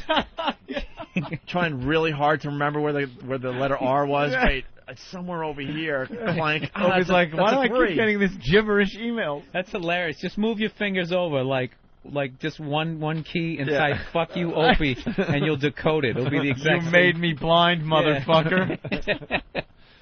Anyway, he's got his sick glasses because you got what? Strep throat? No strep throat. Oh, thank goodness. Ruled no strep throat. What do you got? Just a regular sore throat. Sore and throat. Congestion. Tonsillitis. Congested. Nope. Very, very sickly. Nope. Should be gone in a couple Yeah. of days. They give you any prescriptions? Vicodin? What'd they give you? Tylenol, codeine. What are you gonna do with your $100,000? Pussy drugs. I was actually that was IKEA one of the shit? things. Well, there's nothing wrong with IKEA. It's good furniture. It's IKEA cheap. furniture he's buying with his $100,000, and then I was actually going to do the particle board, the eye surgery. Oh, were you going to get the eye surgery? Yeah. Wow. Nice. How I much was does told that not cost? to do it in Florida. I said to do it in New York. So How much does that run you? Not sure yet. The price is dropping. You have to get consultations before you can even speak to the doctor Yeah, who's going make to do the sure surgery. they can do it. How many fingers? You gotta make sure your pupils don't dilate too much. What? What's that what they got to do? Well, because the machine... Whoa. I know all this crap, the but slip. whatever. The flap.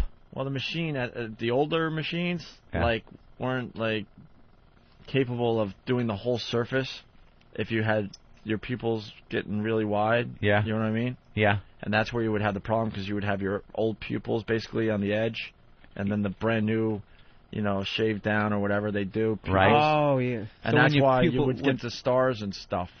Oh, they get that starlight kind yeah. of a like it's got a. So my brother. You ever put a lens on a camera that makes every little light look like starlight? Like kind of a filter. So my you ever brother, see it on your TV or movie career where I think I have an album cover of Leif Garrett. They use that. Okay, effect. that's exactly there what you go. My brother, for example, his pupils were too big, so my guy who wanted to hook up my brother said, "No way, your pupils are too big, and there are guys out there that will attempt it on you. Do not do it." But then he said there was a new machine coming out that would take care of his problem as They well. seem to keep having these new procedures. What And about he the ended up- bladeless one? He ended up getting it done, and he's fine. What about the one where you don't need the flap anymore? I hear there's like a bladeless one. Oh, really? Because It's that a seems to laser. be the one that really makes people that move. They got to slit the front of your eye. Like a deli slicer, Like basically. a deli slicer, but a little of the top is still attached to Ugh. something. Yeah. And then flip up what they just slit. And then zap, and zap, then zap, zap, zap. tick, tick, tick, tick, tick, tick, tick, tick, tick. They zap it For with seconds, the laser by the way. in there. Yeah, and then flip the flap For how back long? down. Maybe, it's been a while, maybe 30 seconds per eye, I'm thinking. And you No go more. blind. And you're awake during this whole thing. Yeah, they hook you up with some nice Valium. When they flip so. when they slit and flip, you go blind in that eye. Your eyes open, Oh, but yeah, you yeah. can't see because you need that to All see. of a sudden, you're seeing perfectly, and they lift the flap up, and all of a sudden you see just really big, distorted, I don't know. Oh my God. Shapes. and then really tick, distorted. Tick, tick, tick, tick, and then they also, flap the the thing doctor's back like down. just a big, square. Oh yeah, it's Isn't creepy it as my shit. grandmother's 97, and she got it 4 years ago when she was 90. She Shitting me? still drives. Get out of here. Yeah. Wow. Still drives. Nice. Holy shit. Alrighty, Rock. So tomorrow we will announce the winner of the Assault on the Media contest for September, and then we start the contest right up for October, right? Yeah. And the prizes hopefully will get even bigger for October. We'll have the list of prizes for the October contest soon. And there he goes. He kind of delays a little and kind of walks toward the door and then stops, like he's hoping to get closer to the door before his music kicks in. Yeah. But Derek is such a prick, he just will not let him get away with it. He needs to just embrace it at this point. Of course. He should do a little dance to it. It would diffuse the whole thing and ruin it. If he came in and started, like, breakdancing to it. Guys, Taradise. He'd never do that. Taradise is the greatest show on TV. Taradise. See, if we had a TV pitch like this, we would be on A&E at this point. How would the pitch go? Okay, drunk whore. We got this drunk whore. Think drunk whore Meets. around the world. Yeah. We need drunk whore meets... Yeah. Lifestyles Who was that of guy? the rich and famous. Ooh, very good. Hey, there you go. I was thinking that other more obscure show of that guy that just goes around the world and stops. Branson? Champagne wishes, caviar drinks. Champagne wishes, caviar drinks. But anyway, give me another drink. I think this was like the latest Rolling Stone magazine or something. They talked to good old Tara Reid, who's just a drunken whore. This is the last hurrah for her. Yeah. This is how it ends for Tara Reid, by the way. Taradise is like the Citizen Kane of trashy late-night basic cable party shows. An e-tour of the horrible, fabulous life of Tara Reid. Who's Citizen Kane? The star of Body Shots sloshes around the world, boozing it up in Monte Carlo, stumbling on yachts in St. Troy, slurring, "I need to get some ass," or "I think Sardinia is Taradise." Taradise. Taradise is full of precious moments with Tara as a goodwill ambassador, spreading her loving arms around the globe. When somebody mentions the London terrorist bombings, Tara steps right up. And this is what she had to say about that. Does. If all the mean people want to be mean to each other, buy a country together and just blow each other up. Then there'd be no terrorists left. But, don't kill innocent people for no reason. It's not fair. It makes me sad. Can you imagine trying to, my God. maintain an erection as you're talking, you got her back to her apartment, babbling. I'm going to bang this girl, and she's like, yeah, they should do about terrorism. It's awful. Have to buy an island all together, and they can all get on it. What we're going to do is get Al-Qaeda on one island. It's what we're going to do is get them all together, and they'll blow each other up. That's what they're going to do. I believe I heard one of my advisors said this. Was it one of my advisors? We're going to get them.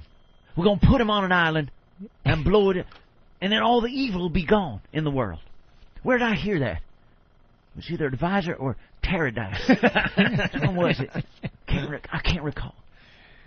We got to make sure she commits herself against terrorism. I'm calling her a terrorist. It's so awful to watch. Well, this is one of our favorite things. It's one of our favorite new things, playing Tara clips. Because she is just a drunk whore. We got a couple things here. She was in Croatia. What?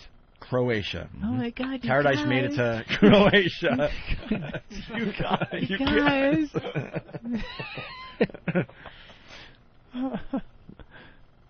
There's these Brazilian dancers and belly dancers, and people were doing these like bongo things, and all of a sudden, we're dancing and having a great time. They're doing their bongo things. Ricky. Mr. Mooney was there. And Viv. I locked myself in the bank vault and Mr. Mooney's coming. I like how she doesn't even, everything's just a thing. You just get basically the word of what it is. Bongo thing. And then Space Shuttle took out doing like this space thing. Hey, who wrote this? You, Nathaniel? It was like, wow. He drove around. It was like in a wheel thing with a motor thing. And it took us to this party thing. Oh. The next clip, Anthony, Nathaniel wrote, Tara bores America with a story. That's the That was the pitch. That was the pitch for the show. That's the side of the bus. When I first got here in Croatia, the beginning part was all work. I had to do a huge photo shoot for the cover of FHM. So we went to this little island. It was about an hour and a half boat ride to get to where we had to get to. On the way there, they did my hair, and then we did my makeup, and we picked out what clothes we were doing. So the time we got there, everything was already set up. And I was a little nervous. I was in all bikinis. I was like, oh, God, I hope I look okay. But I saw the pictures, and I think it's going to come out pretty good. This is why they're sending her around the world. Yeah. This is why she is on an aircraft going to different places in the world, so she can get on a boat and have her makeup done and tell everybody about it. And I've been waiting years for TV to get to this point. Really? Trainwreck TV. You're just going to see more and more of this crap now. You know, they've said about reality programs that there's no redeeming value or quality to any of these shows. This truly offers nothing. This show offers abso-fucking-lutely nothing to the viewer. They even edit it to just making fun of how fucking awful she is. Yeah, you heard them clip something out of there. Of course. Tara Reid quotes, where do we get this from? Travis just handed this in. These are actual Tara Reid quotes. But At the end of a movie, all my outfits are missing. They even call Tara, those are $700 shoes. What are they going to do, search my house? So I guess she was pilfering from her wardrobe? Yeah. All her stories, the listeners just in panic, oh my God, it's my turn. Yeah, I have to say something. That just ends mid-idea. She's talking about what is this? I don't like the typical good-looking guy. I know this sounds ridiculous, but I like a guy with love handles. When he doesn't care 100% about his body, I don't have to obsess about mine. I hate washboard stomachs. It does not turn me on. Wow. Well, seeing some of her shots in the bikini, I could see why. If the guy doesn't look good, she doesn't have to look good. Did you see those stomach shots? You got to read the next one. I hate being tickled. Sure, it makes me laugh, but when I get tickled, I get pissed off. I'm like a monkey when I get tickled. Woohoo! They spelled out woohoo. Woohoo, Robin. Tell him, Fred. Tell him, Fred. The chocolate's coming faster down the conveyor belt than I can put it in the box. Do the Bloody Mary. You just got to go down. These are just amazing. I just started making Bloody Marys. I always thought they looked gross, and then I tasted one. There's an art to it, from the Tabasco to the Worcestershire. It's like an art. From the Tabasco to... Indeed, Tara, there is truly an art to it. By the way, people, this is real. Yeah. These are real quotes. I know we're really good at making fun of shit. This is real stuff that we're just reading. I like when a guy makes me feel like a woman and a little girl at the same time. All at the same time. Hey there, princess, suck my dick.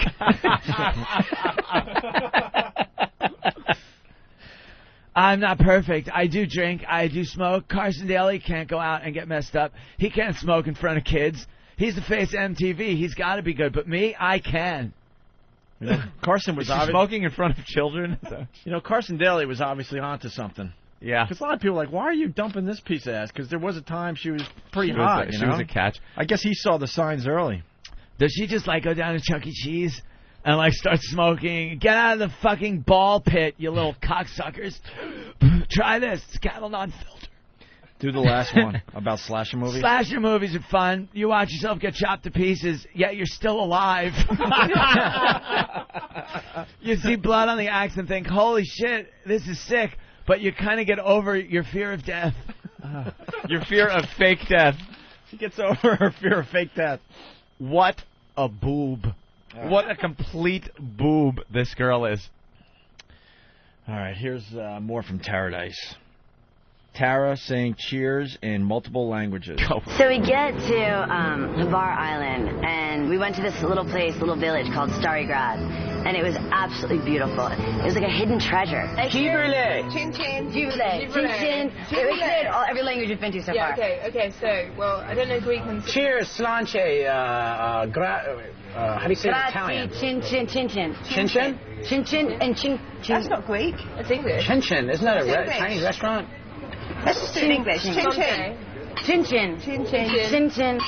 Sláinte, cheers, and Giberle. Everyone should eat at Antica. No, that means antiques. Gunga Lagunga. Gunga Lagunga. Is what the Dalai Lama said to me. Gunga Lagunga. So I got that going for me, which is nice. Big hitter, the Lama. What an idiot. I love just out there representing America. You guys like to hear more? Or? Oh, yeah. All right. This is Tara messing with press. Is it possible that we get drinks? They want to see me drinking, so I grab a bottle of water now. Anything is possible. I'm watching this click away. Watch this paparazzi, ready? What?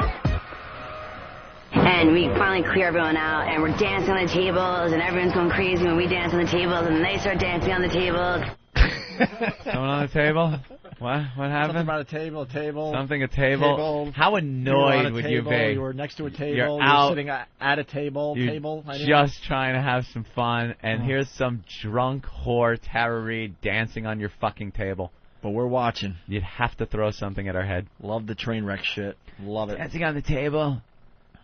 You know where the gate was when we walked in, the bridge? Is it true, or is it just like in movies? Was there like crocodiles and stuff in there? If you got in, like you got pushed in, you get killed? No, never. We don't have crocodiles. You hear that? Where were they? Yeah, they were probably somewhere where there wasn't crocodile. They had to cross over a moat. Because the moat, the crocodile, Like she's getting her information from fucking cartoons. Did he dress like that guy from Burger King? fucking retard. Is there a moat? In the moat, and you got to get across it on a little raft with a sail, and you take a fan up, and you plug the fan in and blow it on the sail, and you go across the moat, and then you get a big barrel of TNT and put it by the gate, and then you go back and light it, but the rabbit already lit it while you were rocking backwards, and then it blows you up, and then you got to go all the way back to the ship and get another match. And you try to light the big pot with the rabbit in it, but the rabbit blows it out, and you got to go back. And even a kid knows, why didn't he bring more than just one match? Because he keeps going back for the match. What do you do when the dragon shows up? The car starts breathing fire, and you're like, whoa. You know, and you go, raise the drawbridge, and like the dragon's coming, and you raise the drawbridge. And we dance on the tables. And then you get over your fear of death because it's like, but a dragon doesn't exist. I was like, wow. And I went into the powder room, and I thought it was gunpowder, but all of a sudden it turned into like there were mirrors and powder in there. I like sucking the cock of a fat guy because I don't like a washboard meal. It makes me feel better about myself. This is just endless. So we were eating, and I ordered the duck, and it was like, I didn't know how they got it. Like, it was rabbit season or duck season, fire. And they shot him, and his beak went on his head. And you're getting a request. I'm just going to throw it out there. Oh, God. Can you do Tara doing Steve-O, doing Scott Farrell, picking sports games? We had 3 things on the show today that sound very similar. And it's all the same thing. It really is. Jesus Christ, I love this show. Let's go with more clips here. You know where the gate was when we walked in, the bridge? Is it true, or is it just like in movies? Was there like crocodiles and stuff in there? If you got in, like you got pushed in, you get killed? No, never. We don't have crocodiles. No, you idiot. You hear the song. But she's literally laughing like, yeah, I know, I'm an idiot. Just give the information. All right, here's a new clip. Peter had an amazing voice, and he's very sexy. You know, he's a good-looking guy, and singing Croatian. A guy singing Croatian to me with beautiful face. I mean, it's pretty cool. I was like this. I was in awe. Isn't that cute? So are we. Yeah. Jets around, eat travel paradise. She requested a separate room. At a hotel? At a hotel for her shoes. Which cost an additional $3,700 a night. That sounds like one of those publicity things. That's just dumb diva shit. That means nothing. All right, here we go. Tara she's described as the female Joe Cocker Oh, no. What? Go get a Joe Cocker song ready, Derek. Why? So I sang back to him, but God only knows what I sang. I don't even know what I was doing. You were retarded. I hope they don't show that.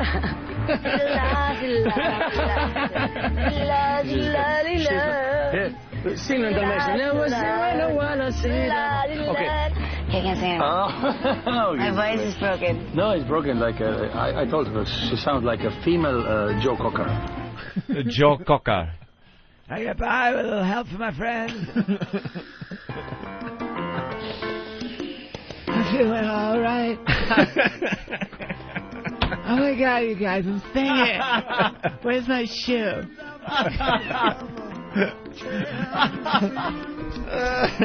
Every night I had the same dream over and over again. And in prison, by the way, I could have been. I left you on my own.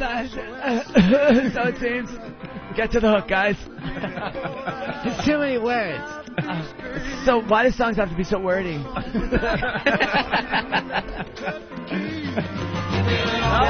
right.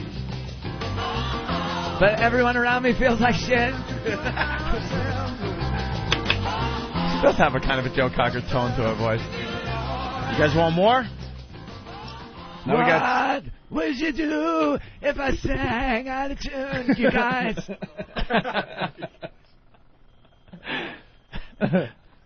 Yeah, we got any more? Sure. Yeah. Love the Tara. All right, she's in Sardinia. Where's that? I have no idea. Is that where they put the little fish in the cans? You got to open with a key. I hate Sardinia. Where is it? It's off Italy. Off Italy. Thank you. Italy. I'm at the beach now, Porto Polo, which I think it means chicken beach. And there's supposed to be like professional windsurfers and kite surfing. And there's a million people behind me doing it. And I want to meet these really cute boys, Barney and Jason, and they're going to show me. Barney and Jason. All right, she sounds kind of normal there. Yeah, it's before she got hammered. Yay! Good morning. Look at my first kite. That was really scary. You almost killed someone. You know that, right? Look at them. They're all running away. Seriously? Almost killed all of them. Then they started yelling, da da da da da da da, whatever it was at the time. But I know it wasn't nice. Oh my God. There's no way I'm flying on that thing. There's not even a chance. Not happening. Not happening. It's so crazy.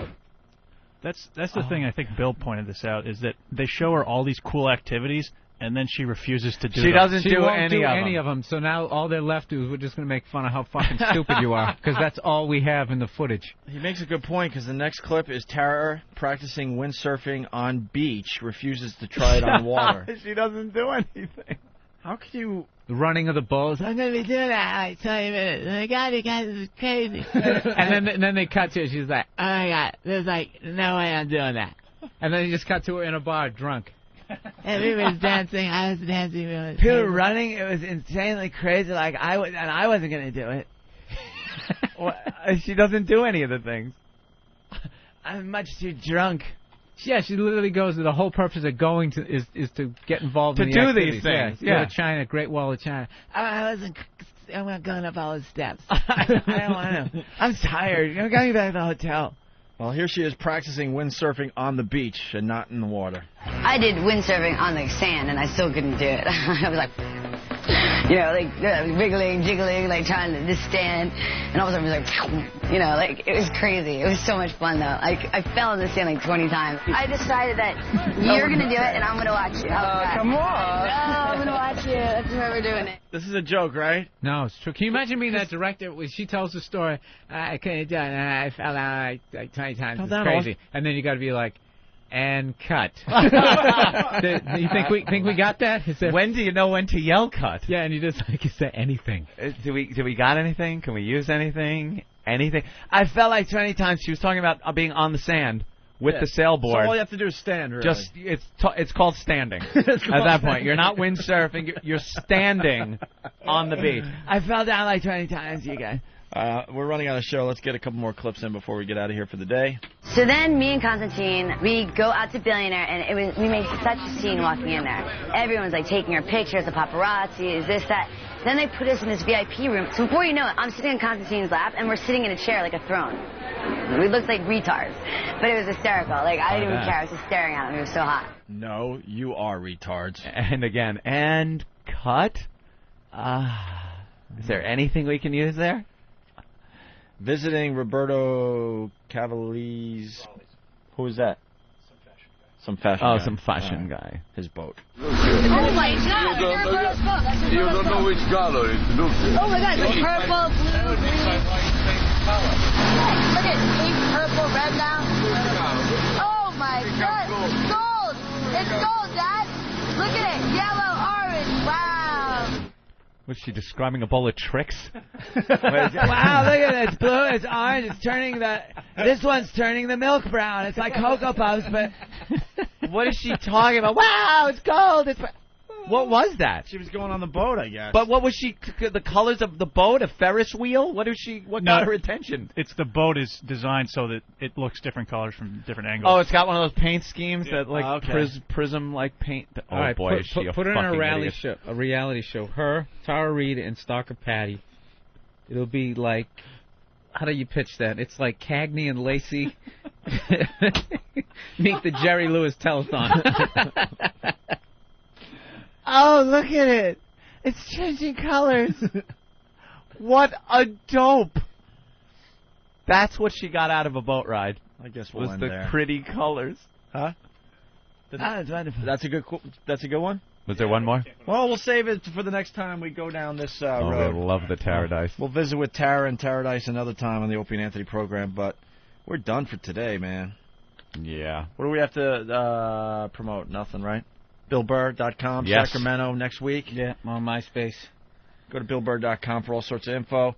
And I guess stay tuned for Ron and Fez. That's what we could end with. Ron and Fez up next. How much time? We got 4, 3, 2, 1. 4 seconds left? 0. You said? Hit it. Party is over. Everybody go home.